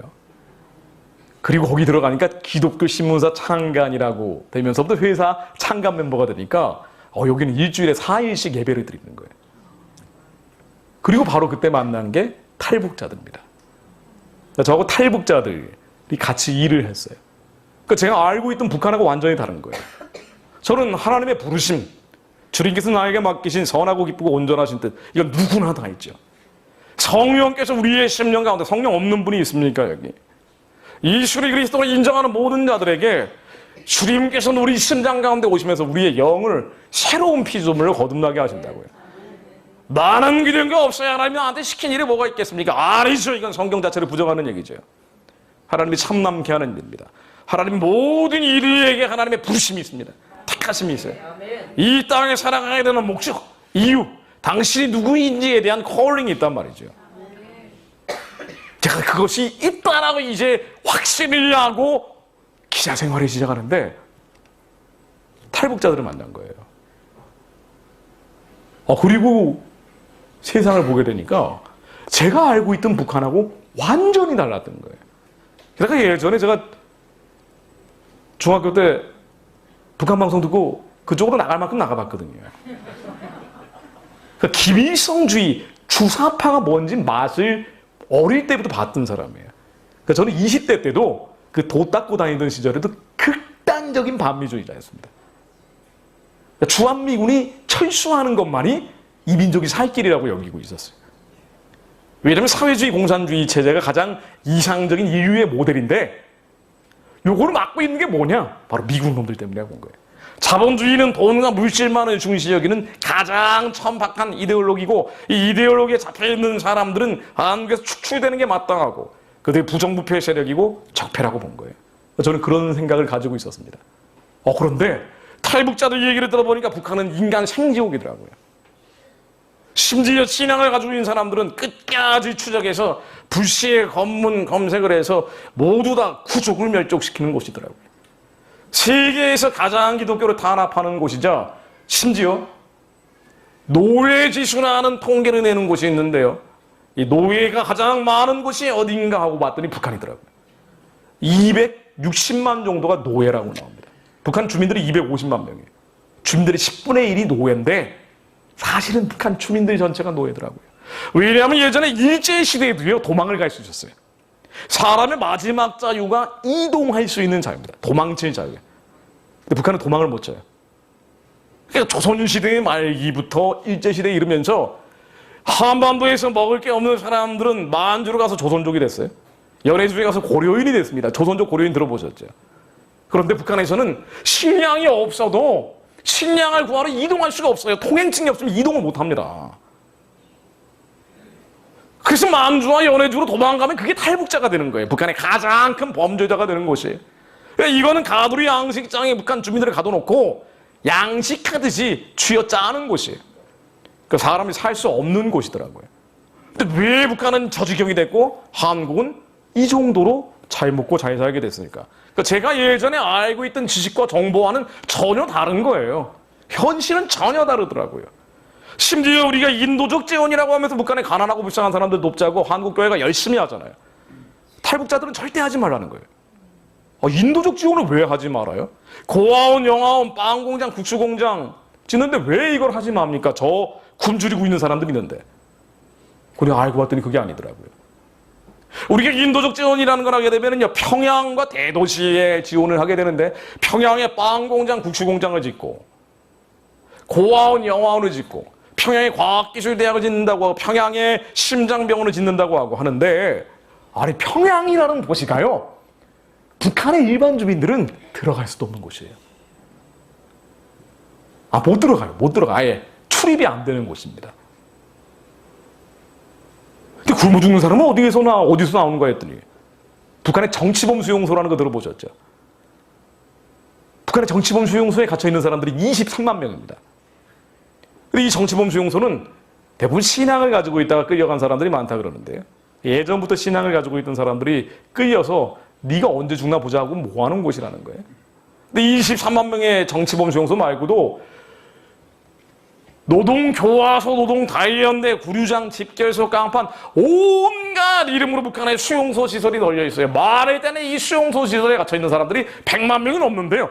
아니 그러면 도대체 북한이라는 곳은 특권층 몇 명 말고는 나머지는 다 벌레만도 못한 사람들인데 이 특권층마저도 언제 김정은이 당시에는 김정일이에요. 수용소로 보내서 죽일지 알 수 없는 곳이에요. 공포가 지배하는 곳입니다. 그러니까 세계에서 기독교를 가장 많이 탄압하는 곳이 된 거예요. 오늘도 치아 기독교인이 죽어가는 곳이 북한이 되어버린 겁니다. 아니 왜 이 지경이 됐는가? 내가 알고 있던 지식과 정보와는 전혀 다르고 분명히 나는 대한민국은 태어나지 말았어야 될 나라라고 알고 있었단 말이에요. 친일파들이 만든 세우지 말았어야 된 나라인데 어쩌다가 이놈의 나라에 태어나가지고 이 지질이 못난 부정부패 세력들한테 지배받고 있는지 이게 제가 도 닦는 순간에도 민족주의자라고 여기 있기 때문에 제가 전통 종교 따라다니고 막 그랬단 말이에요. 이게 이놈의 나라는 망해야 되는데도 불구하고 왜 이놈의 나라가 버티고 있지? 그건 바로 기독교 때문이야. 아니 그러니까 이 나라가 잘못 태어났다고 생각을 하고 북한은 김일성이 항일 무장투쟁을 해서 아주 정통성과 정당성이 있는 체제라고 생각을 했어요, 저는. 이게 이제 주체사상파들의 인식이란 말이에요. 북한의 주체사관이라는 것을 남한의 민중사관으로 받아들여서 지금은 사실은 교과서까지 들어가 버렸죠. 근데 탈북자들 얘기를 들어보니까 전혀 아니에요. 그 제가 연구를 했죠. 연구하는 게 특기니까. 희한한 책 보는 게 특기단 말이죠. 보니까 완전히 날조된 역사예요. 김일성은 한 번도 항일 투쟁을 한 적이 없더라고요. 한 번도 없습니다. 18살에 만주로 가출을 해서 마적단 활동을 했어요. 그 정자, 친자 독립운동가를 암살하면서 역사책에 이름을 첫 등장을 하게 됩니다. 그 다음에는 중국 공산당 활동을 하고 그 다음에 소련 공산당 활동을 했어요. 항일 의식이 있었을지 모르지만 왜 만주하고 연해주에서 활동을 했으니까 말 타고 도적질을 하고 다니는 것이었기 때문에 깡패 패거리였단 말이에요. 항일 의식이 있었을지 모르지만 항일 운동을 한 적이 없습니다. 한 번도 한 적이 없단 말이에요. 김일성 패거리가 북한에 들어오면서 소련 군복 입고 왔죠. 소련군 장교들로 들어온 거예요. 심지어 한국말을 못하는 애도 있었어요. 그런 애들이 북한을 만든 거예요. 젊은 애들이. 34살의 젊은 애들이 말이죠. 근데 이게 왜 김일성이 항일 투쟁으로 북한을 정동성 있고 정당성 있게 만들었다고 생각을 하는 거 했더니 뿌리를 따라가 보니까 80년대 제가 그렇게 좋아하던 그 주사파 인식이 한국에 너무 많이 들어와 있더라고요. 당신 그게 진실이라고 믿었던 거죠. 왜냐하면 적에 적은 친구이기 때문에. 전두환 정권이 끌어내리고 그 전두환 정권이 만들어낸 대한민국의 이른바 이승만, 박정희로 이어지는 한국의 맥이 끊어져야 된다고 본 거예요. 이게 민중 중심의 사고 구조라고 여겼던 겁니다. 근데 이 얘기가 탈북자들 얘기 들어보니까 완전히 저는 코페르니쿠스적 전환을 해버린 거예요. 이게 완전히 잘못 알고 너무 화가 나는 거예요. 진실과는 동떨어져 있는 거짓을 믿었던 겁니다. 그러니까 우리가 하나님의 말씀 앞에 서면은요, 얼마나 우리가 거짓말을 많이 따라가고 있는지 우리가 사실은 죄인지 몰라요, 이게. 근데 이게 죄인지 모르고 따라가는 사상과 이념의 거짓들이 너무나 많더라고요. 특히나 제가 이제 전남 쪽 그 피가 흐르다 보니까 어릴 때부터 그게 자꾸 누적이 되어 왔었던 거예요. 너무 화가 나더라고요. 거짓말을. 근데 우리가 이 거짓말인지 모릅니다. 여러분들이 아주 누군가하고 싸운다든가, 누군가를 때렸다든가, 심지어 도둑질을 했다든가, 이건 잘못했다고 기독교인들이 이게 할 일도 없지만, 했다면 이게 죄라고 인식을 하고 회개하죠. 우리의 약간 행동은 회개를 해요. 그런데 우리의 약간 생각, 감정, 기분, 우리 안에서 수많은 사람들을 죽이고 있는 이 생각, 감정, 기분에서 전치는 죄는 죄라고 인식을 안 할 때가 많단 말이에요. 심지어 사상과 이념의 영역은 죄라고 아예 인식을 안 합니다. 이게 인간이더라고요. 근데 말씀 앞에 서니까 모두 다 죄예요. 그리고 그건 진실이 아니라 거짓인 경우가 대부분이더라고요. 고린도후서 10장 36절로 우리가 육신으로 행하나 육신에 따라 싸우지 아니하노니 우리의 싸우는 무기는 육신에 속한 것이 아니요 오직 어떤 견고한 진도 무너뜨리는 하나님의 능력이라. 하나님의 능력, 디바인 파워, 강력이 어떠한 견고한 진도 깨버려야 되는데 견고한 진이 어디 있다고 나오는 거 아니? 우리는 우리 바깥에 있는 나를 괴롭고 하고 힘들게 하고 아프게 하는 사람, 혹은 우리를 불행하게 만드는 상황과 환경이라고 생각하지만 이 견고한 진은 이렇게 나옵니다. 모든 이론을 무너뜨리며 하나님 아는 것을 대적하여 높아진 것을 다 무너뜨리고 이론과 하나님 아는 것을 대적하여 높아진 것들, 우리 안에 있는 것들이라는 거예요. 우리 안에 사상과 이념, 모든 이론, 하나님 아는 것에 대적하여 높아진 것들, 이게 다 죄인데 죄인지 모르고 산다는 거예요. 주님의 강력으로 다 깨버려야 된다는 거예요. 제가 엄청 그때 깨졌습니다. 진실을 보고 탈북자들 만나면서 내가 알고 있던 반미 이론, 반한 이론, 이거 다 무너져 버려요. 사실 굉장히 늦게 무너진 거예요. 좀 굉장히 늦게 무너진 겁니다. 30살에 무너진 거니까. 그리고 모든 생각을 사로잡아 그리스도에게 복종하게 하니, 모든 생각을 사로잡아 그리스도에게 복종하게 하니, 우리의 생각, 우리 겉사람이잖아요. 일사람이잖아요. 우리 예수의 새로운 피조물을 거듭나서 우리의 심장은 이미 새롭게 됐는데도 불구하고 머리는 겉사람, 옛사람이 생각, 감정, 감각, 기분으로 우리를 끝없이 하나님께서 멀어지게 하려고 한단 말이죠. 이게 바로 죄성이라는 거 아니에요. 그리스도인들만 말씀 앞에서 깨닫게 되는 거 아닙니까? 근데 이 생각, 하나님에 대적할 때가 너무나 많기 때문에 얼마나 솔직히 그렇습니까? 아무리 경건하고 거룩한 척해도 밤에 잠들려고 하면은 낮에 나한테 기분 나빴다 했던 사람들 다 파노라마처럼 떠올리면서 내가 다른 건 다 참아도 박집사이 참으면 내가 참을 수가 없어요. 뭘 인터넷에 댓글이라도 하나 남기고 한단 말이에요. 익명 아이디를 써가지고. 그리고 씩 웃으면서 자요. 아, 만족스러워. 이게 인간이란 말이에요. 거기서 거기란 말이죠. 우리의 옛사람, 겉사람은 그대로 아직도 있는 거예요. 그래서 우리는 괴로운 겁니다. 힘들어하고 아파할 때가 있는 거예요. 그러나 전혀 신경 쓸 게 없는 게 이것은 날이 갈수록 후패해지거든요. 이건 내가 아니에요. 이거는 내가 아닙니다. 내 진짜 내가 아니라 내 진짜 나는 예수 안에 새로운 피조물을 거듭나 있는 거예요. 근데 이 가짜 나가 하나님의 선하고 기쁘고 온전하신 뜻을 이루지 못하도록 끝없이 정과 욕심으로 미혹하기 때문에 주님께서는 이 어둡고 습습한 것들을 예수의 문으로 다 깨버리라고 하신 거예요. 모든 이론을 파하며 하나님 아는 것을 대적하여 높아진 것들 다 주님의 강력으로 깨버려라. 모든 생각을 사로잡아서 그리스도에게 복종케 해라. 그리스도에게 복종한다는 게 뭡니까? 주님의 영이 우리 안에 계시기 때문에 주님께서는 우리에게 끝없이 감동을 주세요. 우리의 울림과 떨림과 찔림을 주신단 말이에요. 모든 하나님의 아는 자들은 그 안에 하나님의 진동이 있는데 우리의 머릿속 생각이 판단하고 비판하고 비난하고 정죄해서 심판자가 되려는 경우가 많단 말이죠.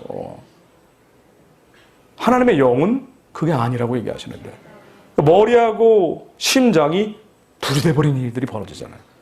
이 가짜의 모든 생각을 사로잡아서 완전히 십자가의 못을 박아버려라.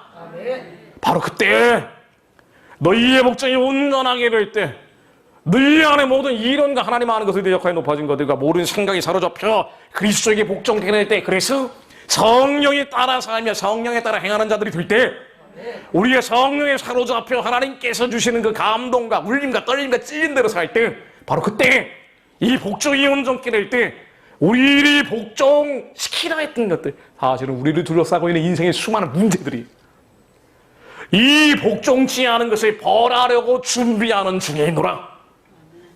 우리가 애써 힘으로 능으로 이 문제 해결하고 저 문제 해결하고 자식 문제 해결하고 남편 문제 해결하고 이 원수 같은 남편은 전혀 변하지 않고 시간만 계속 가고 있는데 우리가 복종치 않으려는 것들, 이게 우리가 복종이 될 때, 우리의 생각들이 예수로 완전히 굴복될 때, 거룩해질 때죠. 끊임없이 떠오르는 원통함, 억울함, 섭섭함, 더럽고 추하고 악한 감정들, 하나님의 나라는 평강인데 성령은 평화의 영인데도 불구하고 평화를 빼앗아가는 것들, 항상 기뻐하지 못하게 하는 것들, 범사에 감사하지 못하게 하는 것들, 온 마음과 온 힘과 뜻을 다해 하나님만을 사랑해야 되는데 그러지 못하게 하는 것들, 우리 머릿속에서 끊임없이 떠오르는 것들 말이에요. 저도 그래요. 여러분도 그러고 다 똑같습니다. 다만 한 가지 차이는 뭐냐면요, 내가 타락한 죄인이라는 걸 아느냐 모르냐의 차이예요. 알아야 싸우거든요. 근데 이것들이 다 복종되면 우리가 아무리 기도해도 응답받지 못하는 수많은 문제들을 하나님이 벌하려고 준비하는 중에 있는 거예요. 하나님이 해결하신다는 거예요. 하나님의 말씀으로 임해서 뒤집으신다는 얘기입니다. 이거 다 죄예요. 우리의 생각, 이론, 하나님 아는 것에 대적하여 높아진 것들. 여러분들 여기 전남 출신들 계실지 모릅니다만은 전남 출신들은 이데올로기적으로 치우치는 경향이 꽤 있습니다. 난 영남 출신이어서 안 그래. 영남 출신 또 다른 쪽으로 치우쳐요. 여러분, 지역 감정은 하나님이 가증히 여기는 거예요. 나는요, 어릴 때 광주에서 피해를 당한 분이 계십니다. 예수 안에 새로운 피조물이 왜 지나간 상처에 발목이 잡힙니까? 하나님 아는 것을 대적하여 높아진 것들, 모든 이론들, 생각들을 예수의 이름으로 다 복종시켜야 돼요. 이 지역 감정들이 예수 그리스도의 면허니 내 안에서 완전히 깨어질지어다. 여러분 이게 하나님이 대적한다는 죄라는 걸 아셔야 돼요. 우리의 생각, 감정, 감각, 지성적인 영역에 있는 것들은요 죄라고 생각을 거의 안 합니다. 거의 안 해요. 특히나 책을 좀 본 분들, 어릴 때 글줄이나 좀 읽었다는 분들 죄라는 생각을 안 하더라고요. 여러분 사회주의, 공산주의적인 생각을 가진 분들 죄라는 생각을 안 합니다. 기독교인 중에도 얼마나 많아요.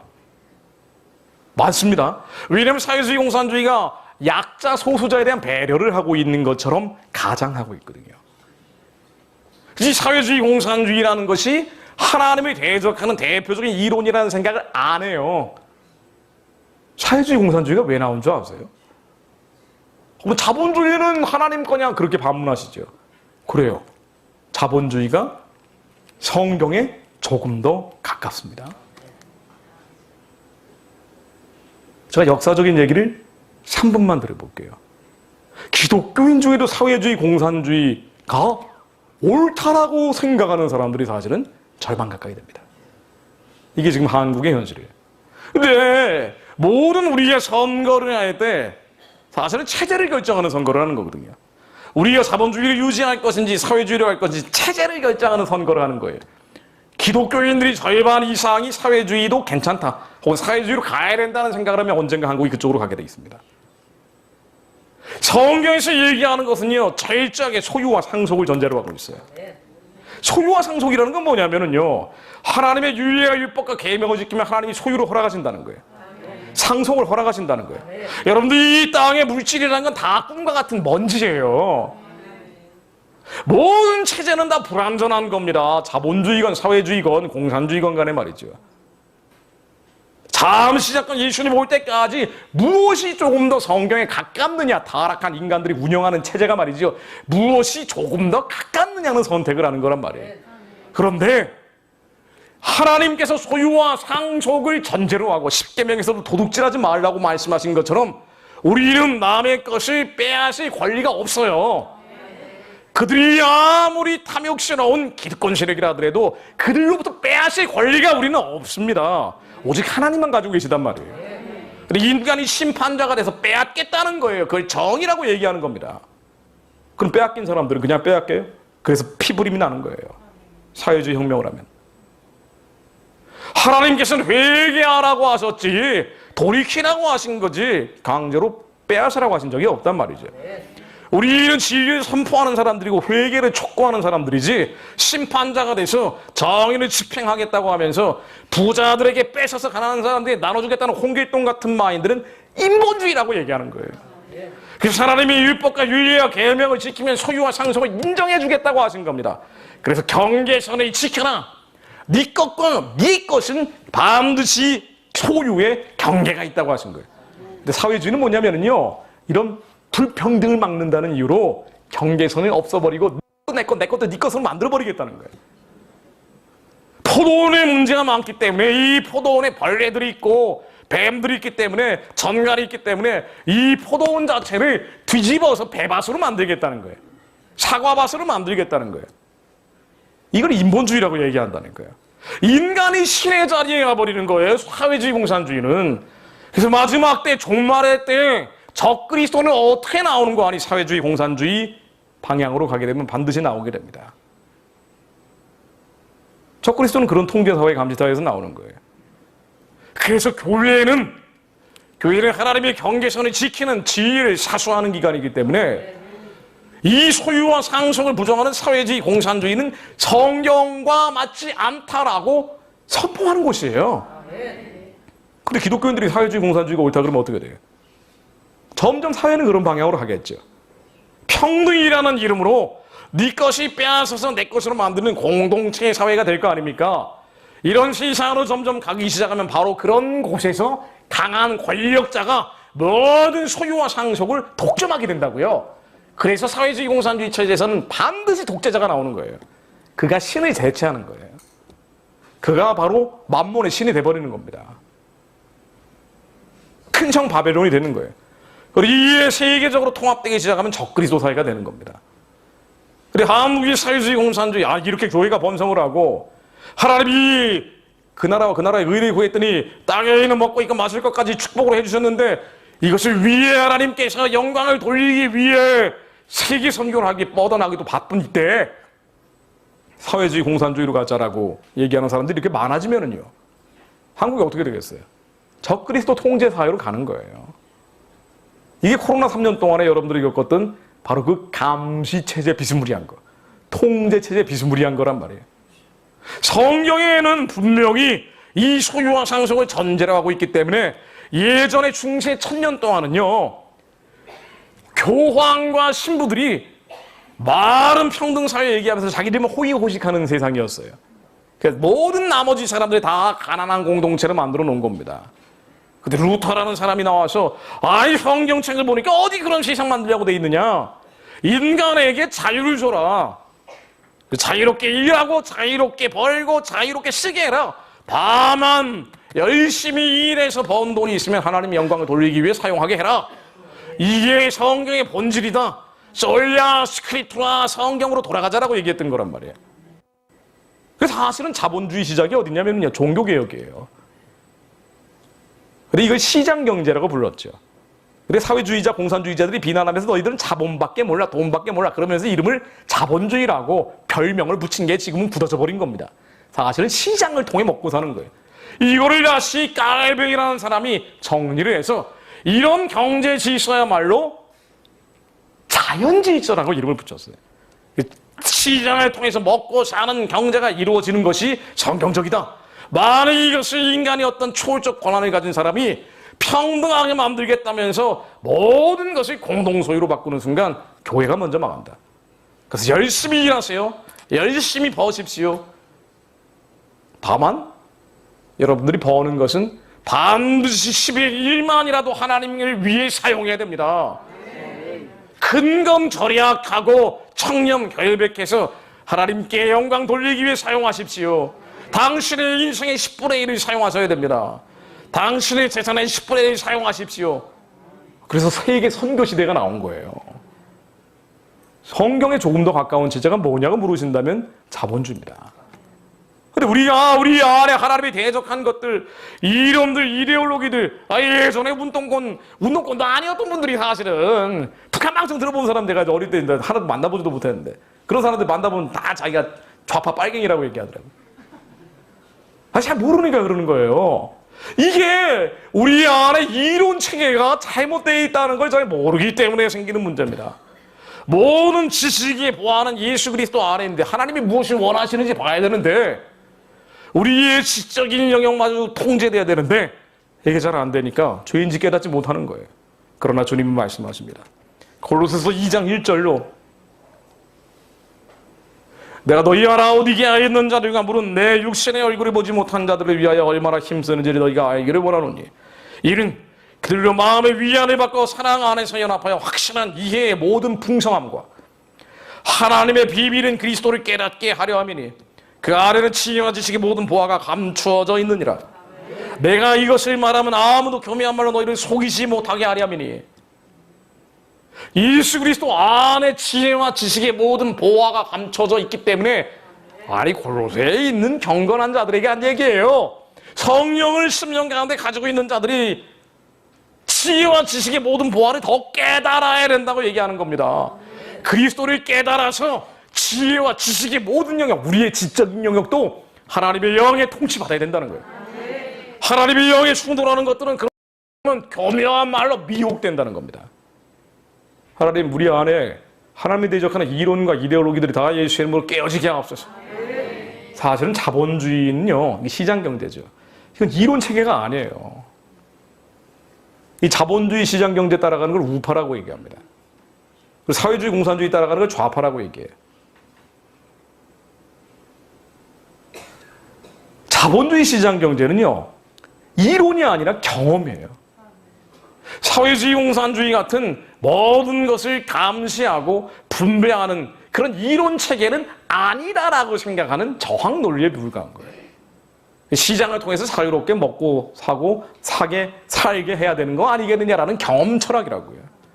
근데 사회주의 공산주의는 마르크스라는 사람이 예전에 하나님을 알았는데 하나님에게 사랑이 무슨 의미 있느냐라고 하면서 철저하게 교회를 해체하기 위해서 만들어낸 이데올로기란 말이에요. 우리 안에 하나님이 대적하는 이데올로기가 다 깨어지게 하옵소서. 우리 안에 하나님이 대적하는 이론체계, 지역 감정, 모든 하나님을 대적하는 것들이 예수 이름으로 십자가에 못 박히게 하옵소서. 그리고 무엇보다 우리가 주님의 완전하신 말씀 앞에, 정밀한 말씀 앞에 우리의 아직도 남아있는 죄가 끊어지게 하시오.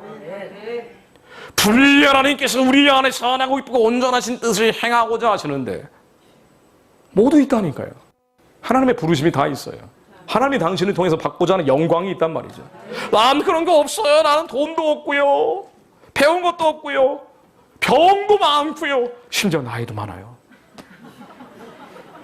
나는 달란트가 없습니다.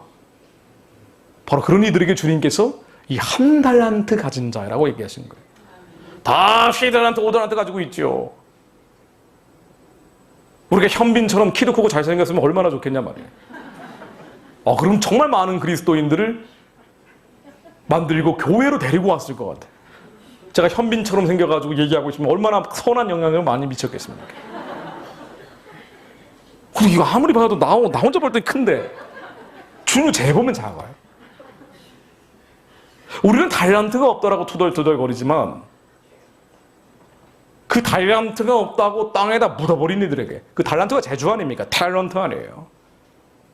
그래서 예수 그리스도의 심판대 위에 서게 될 때 하나님 우리에게는 아무런 달란트가 없었습니다라고 투덜거리는 이들에게 이 악하고 게으른 종아 울며 이를 간다고 말씀하신 거예요. 모든 이들은 예수 그리스도의 심판대 앞에 서게 됩니다. 그때 주님이 물어보실 거예요. 너 뭐하다 왔니? 내가 너의 심령 가운데 감동을 주지 않았니? 울림과 떨림과 찔림을 주지 않았니? 하나님이 선하고 기쁘고 온전하신 뜻이 몰랐다고 핑계대지 마라. 너는 네가 돈이 없고 실력이 없고 배운 게 없고 건강이 없고 나이가 많다는 이유로 안 하다 왔지. 그래, 이 땅의 평안과 평화만 누리다 왔지. 근데 새벽 예배할 때 내가 준 감동이 있지 않니? 김속이라는 사람을 보내가지고 들었던 울림이 있지 않니? 하나님의 경건한 뜻이 있는데 나는 할 수 없어라고 다 묻어버리고 오지 않았니? 이 악하고 게으른 종아. 물어보실 거예요. 이게 왜 안 되냐면요, 하나님의 그 거룩한 것을 이루고자 하는데 왜 안 되냐면요, 우리가 죄가 뭔지 잘 몰라서 그래요. 우리는 악한 행동을 해야 죄라고 생각하지만 아니요, 우리 안에 있는 모든 이론들, 하나님 아는 것에 대적하여 높아진 것들, 모든 생각들, 나는 안 되라는 절망감, 낙심낙담, 포기하는 마음들, 우울감, 상실감, 패배감, 열등감, 억울하잖아요. 얼마나 억울해요. 이런 남편 만나가지고 평생 살고 있으니까 얼마나 억울합니까? 우리 와이프도 부부싸움 할 때 그러던데 억울하다 그래. 근데 그때 나도 억울하거든요. 와이프는 소리 나지, 난 소리도 못 내고 있는데 얼마나 억울하냐 말이에요. 우리 안에 있는 억울함, 이게 다 죄란 말이죠. 하나님의 나라는 성령 안에 의와 평강과 희락이란 말이에요. 희락이란 말이에요. 희락이에요. 제가 20대 때 죽고 싶었던 절망이 아니라 소망이란 말이죠. 슬픔이 변화해 숨이 되는 거란 말이죠. 눈물이 변화해 기쁜 날이 되는 거란 말이에요. 아버지의 나라를 주님께서 주기 위해 회개해라, 천국이 가까이 왔느니라라고 하신 거란 말이죠. 예수님은 그래서 천국에서 오셔서 천국을 말씀하시고 천국으로 가신 거란 말이죠. 회개해라, 그래야 천국이 너희들 안에 임할 것이다 라고 얘기하신 거예요. 뭘 회개합니까? 나는 이제 예수 믿고 있기 때문에 회개할 게 없습니까? 아니에요. 우리 안에 하나님의 대적하여 높아진 모든 이론, 생각들, 감정, 감각, 기분들, 하나님의 나라가 아닌 것들, 우리의 마음이 상해 있다는 걸 인정하라는 거예요.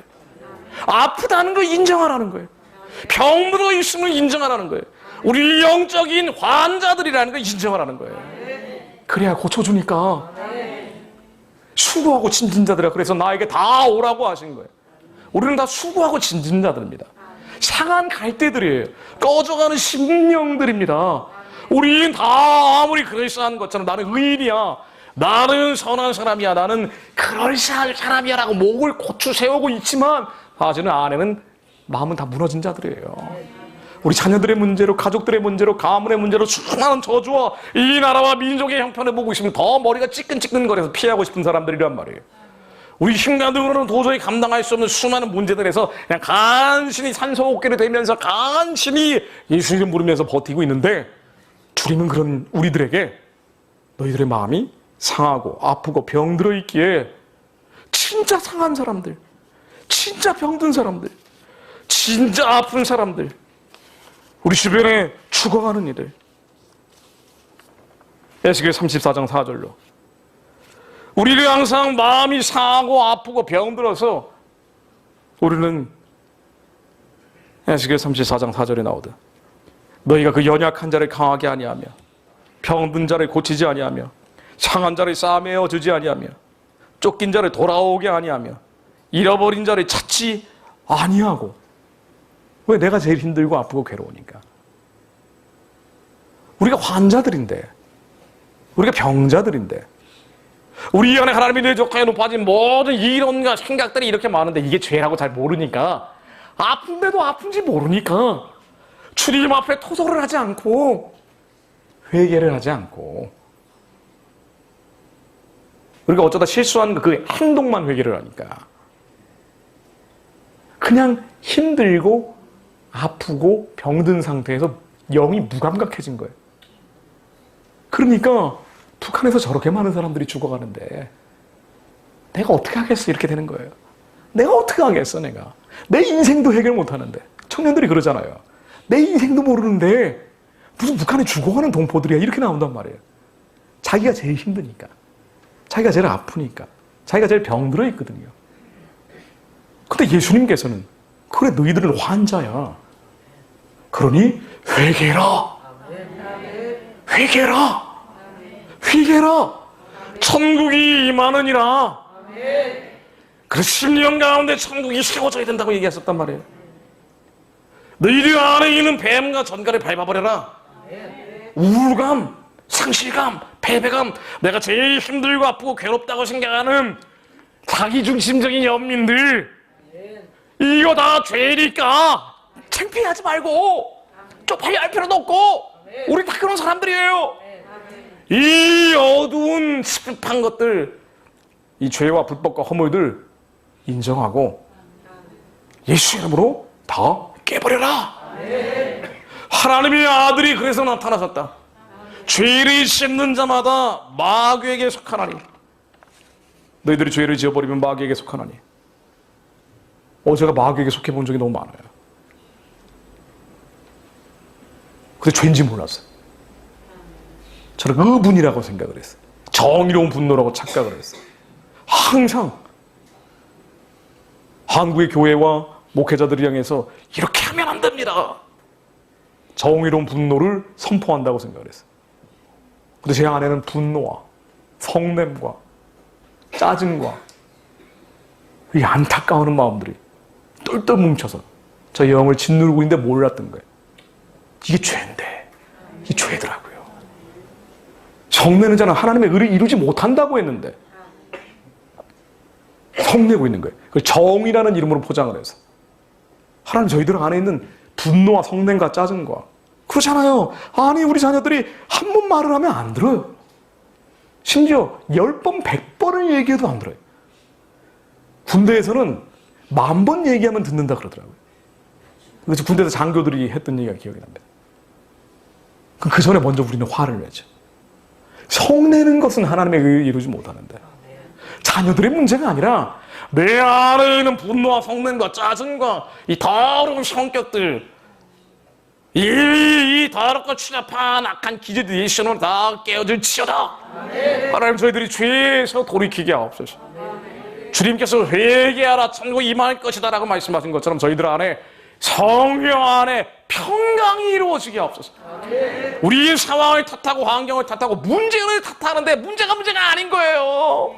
문제로 인해서 아프고 힘들고 괴롭다 하면서 자기 탄식에 빠져서, 자기 연민에 빠져서 진짜 죽어가는 자를, 진짜 연약한 자를, 진짜 아픈 자를, 진짜 병든 자들 돌아보지 않고 이렇게 많은 열방의 잡족 이족들이 죽어가면서 살려달라 그러는데도 나는 몰라하고 있는 게, 그게 죄란 말이에요. 우리 이심이 죄란 말이에요. 내가 제일 힘들어 라고 하는 게 죄란 말이에요. 예수 그리스도 힘으로 다 깨어져 있지어라. 여러분, 구약, 제가 나이 들면서요, 저도 진짜 문제가 많은 사람이었거든요. 교회 나가면서부터 이게 제가 북한의 실체를 알고서부터 북한 정권과 주체 사상파들을 워낙 공격을 많이 했어요. 그러다 보니까 소송만 13억 원어치 정도 당했습니다. 뭐 경찰, 검찰, 법원을 막 들락날락하고 온갖 피화, 설화에 시달려 왔어요. 교회 나가서 형통하고 햇볕이 짠든 게 아니라 수많은 공격들과 비난과 비방과 음해와 참소를 겪으며 살아왔습니다. 차라리 살기 싫다라고 생각한 적도 많아요. 예전에는 그냥 본질적으로 죽고 싶었는데 이제는 진짜 포도주 틀에 밟히는 것처럼 밟히다 보니까. 그래서 이 문제는 이 나라와 민족의 문제가 나와 인생이 연결이 되어 있기 때문에 이 문제들은 김정은 탓이고 한국의 무슨 정치인 탓이고 무슨 대통령 탓이고 요놈들 탓이라고 봤어요. 요놈들만 없어지면 되는. 근데 하나님 말씀 앞에 서면요 제 탓이더라고요. 제 탓이에요. 하나님의 마음속에 두기 꺼려한 애들이 어떤 방향으로 갈지는 그들과 하나님과의 관계에서 하나님이 치리하신 문제입니다. 우리가 악인을 징치할 권한도 없더라고요. 하나님이 원하시는 것은 순도 2%, 3%밖에 안 되는 사람들, 이 사람들이 전에. 그래도 우리는 순도 90%는 되거든요. 아니라고 오리발 내밀지 마세요. 이 시간에 제 강연 듣고 있는 것만 해도 순도 90%입니다. 하나님의 관심은 순도 90%인 사람들에게 시련과 환난과 고난과 고초와 온갖 억울한 일을 당하셔서라도 이 10%가 빠져나가서 100% 거룩한 그릇이 되길 원하시는 거예요. 큰 그릇은 그릇이 아니라 깨끗한 그릇이 나오길 원하시는 겁니다. 그래야지 마지막 때 하나님께서 일하시거든요. 그래야 성령에 온전히 통치받는 사람들이 나오거든요. 자기가 죽여버리고 오직 어린 양 예수만 따라가는 사람들이 나온단 말이에요. 그런 사람들만 나오면 하나님께서 짠하고 이제는 북한에 재건할 이들이 준비됐다 하면서 북한의 우상숭배 체제를 평화적으로 무너뜨리십니다. 우리 선교할 실이 열게 되는 거예요. 남한에서 답답하고 갑갑한 시절 끝내고 이제는 세계 열방에 복음 전하면서 만주로 연해주로 뻗어가는 시절 예수님 오시는 길을 예비하는 날이 오게 됩니다. 제 탓이더라고요. 우리 안에 우울감, 절망감, 상실감, 패배감, 온갖 나쁜 감정, 더러운 기분들, 나를 공격한 이 사람 탓이라고 우리는 생각하잖아요. 김 집사 때문이라고 생각한다고요. 근데 하나님이 이 사람을 통해서 우리를 훈련시키는 거예요. 내 안에 이 억울함이 예수님으로 다 깨지치다. 여러분, 싸우지 않으면 천국은 침노할 수가 없습니다. 어릴 때부터 제가 천국을 계속 꿈꾸면서 천국은 어떻게 갈 수 있을까? 침노하는 자들만 천국에 갑니다. 침노가 뭐예요? 싸우러 들어가는 거예요. 하나님은 양면성을 가지고 있습니다. 온유하고 화평하고 희락의 영이기도 하시지만 하나님이 이 어둡고 캄캄한 것들과 예수 그리스도의 힘으로 다 싸워 이기라고 하신 분이에요. 그래서 이기는 자들에게 요한계시록에게 초대교회들에게 이기는 자들에게 성전 기둥이 되게 하겠다. 이기는 자들에게 하늘의 만나를 주겠다. 이기는 자들은 생명수 샘물을 값없이 주겠다. 우리는 천국을 침노하기 위해서 싸워야 되는데 그 대적은 누구하고 하는 거 아니에요? 우리 안에 죄와 싸워야 됩니다. 억울하게 하는 이 사람과 싸우는 게 아니고요. 혹은 그보다 조금 높은 단계는 그 사람 뒤에 있는 악하고 추하고 더러운 영들과 싸우기도 하죠. 그러나 정말 싸워야 될 원수와 대적은 우리 안에 있는 절망감입니다. 가나안의 31 왕이 내 안에 있더라고요. 골리앗이 여리고성에서 내 안에서 꿈틀이 되면서 계속 두려움을 주는 거예요. 우리로 하여금 두려움을 주는 겁니다. 우리는 이 문제만 해결되면 두려움이 없어질 거라고 여긴단 말이에요. 취업만 하면 두려움이 없어지고 진학만 하면 두려움이 없어지고 결혼만 하면 두려움이 없어지고 그러나 그러면 그 다음엔 어떤 일이 벌어집니까? 더 큰 두려움이 오는 거예요. 우리가 두려워해야 될 건 진짜 두려움은 우리 안에 적들이에요. 예수 그리스도의 면허이 다 깨어 없어질지어다. 완전하신 하나님의 말씀, 정미하신 하나님의 말씀은 그래서 시편 1편 1절에 나오듯이 하루 종일 주님의 말씀을 읊조려라. 주야로 하나님의 말씀을 묵상하지 않으면 너희들은 죄인, 오만한 자, 악인의 길로 들어설 수밖에 없다. 우리 옛사람이 있기 때문에, 겉사람이 있기 때문에 우리의 이 죄악들, 우리의 부패하고 타락한 것들, 하나님 아는 것을 대적하여 높아진 것들, 이론들, 생각들과 싸워 이기려면은 저희 중에로 주님의 말씀이 입술에서 떠나지 않게 하면서 다윗처럼 중얼중얼 거리면서 예수 그리스도 이름으로 싸워 이겨라. 여러분, 성경에 나오는 구약의 수많은 가나안 전쟁들이 왜 이렇게 많이 기록되어 있는지 이상하지 않으세요?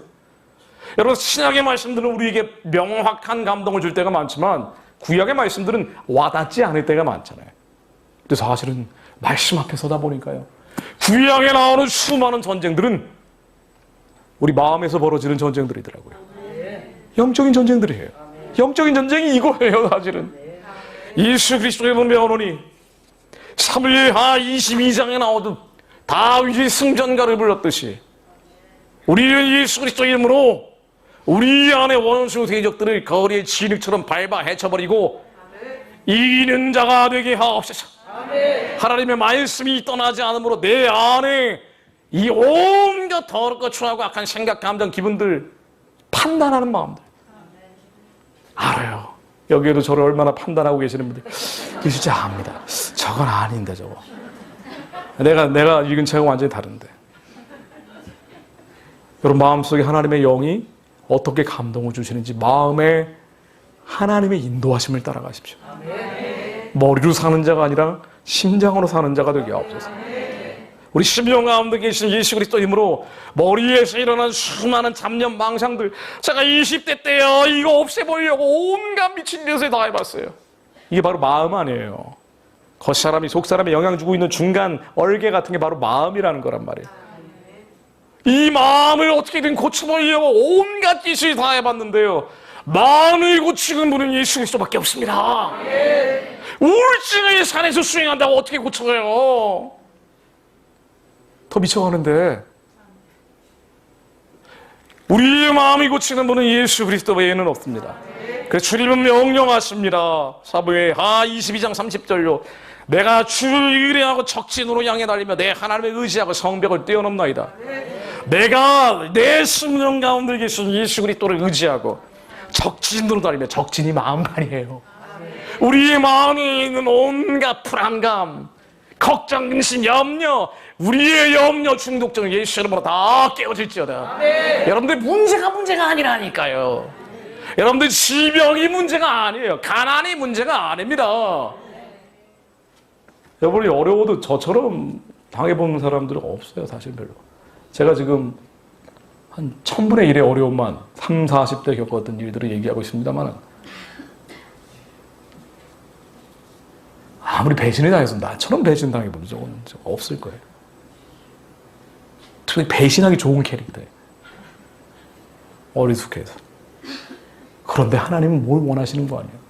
왜 이렇게 억울하게, 아니 제가 더 닦던 사람이니까 예전에 지은 죄가 많아가지고 제가 30대 때부터 교회 다니면서부터요, 옷장 안에서 마징가지 뜻처럼 기도했어요. 옷장 안에 들어가서 하루 종일 방언으로 기도하다가 일 있으면 튀어나오는 거예요. 플라스틱 스티로폼으로 박스 만들어서 그 안에 들어가서 기도하고 그랬다고요. 근데 억울한 일이 생기는 거예요. 이게 뭐지 도대체? 여러분 생각해 보세요. 모세가 유대 백성 구하려고 애굽 병사 한 명을 때렸는데 해피르면 죽어버려요. 아니, 사람 죽이는 게 쉬운 일이 아니거든요. 근데 고의적인 살인도 아닌 것 같아. 미필적 고의도 별로 없었던 것 같아. 근데 사람이 죽어버려요. 그리고 왕자의 신분이 추락을 해서 40년 도망자가 돼버렸단 말이에요. 얼마나 억울했겠냐고요. 요셉이 자기도 형보다 달라가지고 꿈꾸는 자였는데 억울하게 노예로 팔려가더니 나중에는 옥살이를 13년을 합니다. 얼마나 억울했겠냐고요. 성경에 나온 사람은 다 억울해요. 사도 바울이 40에 하나가 만배를 6번이나 얻어맞냔 말이에요. 하나님 그렇게 하십니다. 순도 99%의 사람들을 100%로 만들기 위해서. 이해할 수 없는 일들을 겪게 하신단 말이에요. 근데 하나님이 그런 상황에서 그리스도인들이 겪는 경건한 자들의 고난 가운데서 무엇을 원하실까 제가 항상 물어봤던 거예요.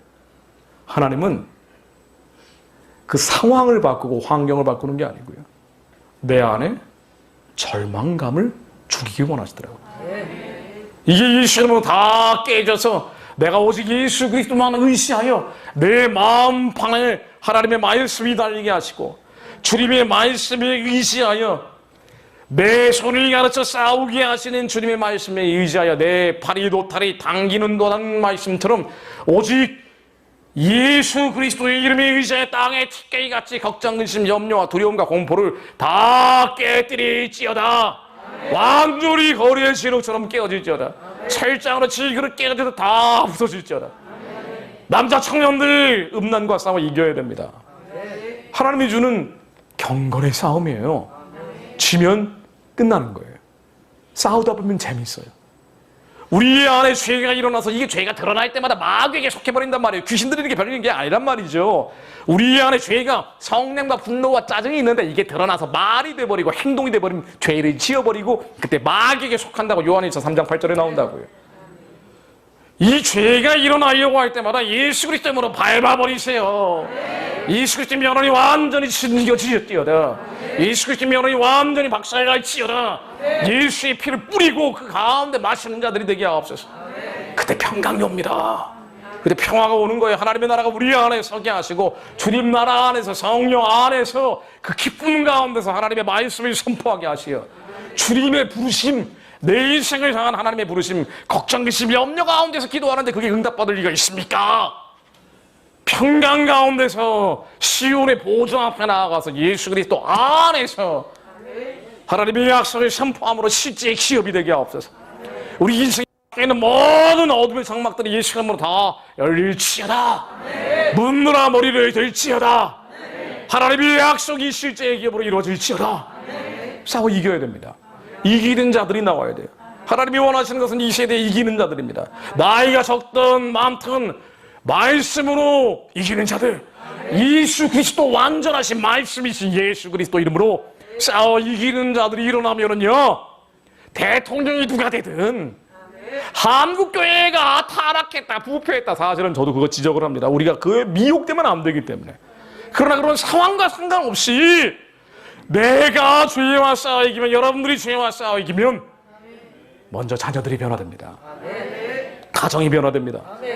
이 나라와 민족의 의인들, 죄와 싸워 이긴 자들이 의인들 아니에요.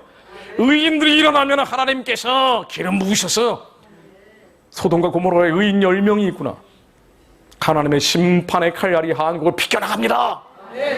하나님의 두려워하며 경외하는 자들이 이 민족의 지도자들로 일어섭니다.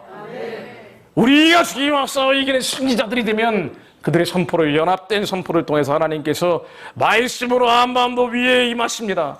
한반도 위에 임하시어 북한의 우상숭배 체제는 평화적으로 무너질지어다. 우리가 이겨야 돼요. 회개는 초라하고 비참해지는 게 아니죠. 우리 마음이 상하고 아프고 병들어 있다는 것을 마음을 고치시고 상한 갈대를 꺾지 않고 꺼져가는 심지를 끄지 않으시는 예수님 앞에서 하나님, 제 마음을 드립니다. 나는 영적인 문둥병자입니다. 하나님 말씀 외에는 저를 고칠 수 없사오니 주님 저를 고쳐주십시오. 우리가 하나님을 대적했던 것들, 지역감정, 이게 얼마나 한 거예요. 예수 이름으로 다 떠나갈지어다. 민족 정서도 사실은요, 반의 감정, 왜 반의를 합니까? 왜 반의를 해요? 왜 누구를 미워하냐고요? 왜 저주하냐고요? 축복해서 주님께 돌아가게는 못할 망정. 그들이 반성하지 않기 때문에. 그래요. 그들이 반성하지 않으면 하나님의 합당한 심판이 임하겠죠. 우리의 영역이 아니라니까요. 저들이 돌이키게 하옵소서라고 기도해야 될 거 아닙니까? 왜 반일이라는 감정으로, 미움과 증오와 적개심으로 우리의 행동을, 우리 자손들이 살아갈 체제를 결정해버리냐 말이에요. 하나님, 이 미움, 증오, 분노가 예수의 뭐 소멸되게 하옵소서. 주님, 저희들 안에 하나님을 온 마음과 힘과 뜻이 다해 사랑하게 하시고, 사랑이 아닌 것들은 다 십자가에 못 박히게 하옵소서. 완전히 죽여지게 하옵소서. 하나님, 저희들이 말씀의 의자에 그물을 던집니다. 저희들이 예수 그리스도 안에서 기도하오니 순전하신 주님의 말씀이, 방패이신 주님께서 저희들 가운데 영과 혼과 육, 심령과 완전히 찢어 쪼개주시어 하나님을 대적했던 것들이 생각나게 하시고, 이 모든 어두운 것들이 예수의 이름으로 깨지게 하옵소서. 기도하겠습니다. 하나님,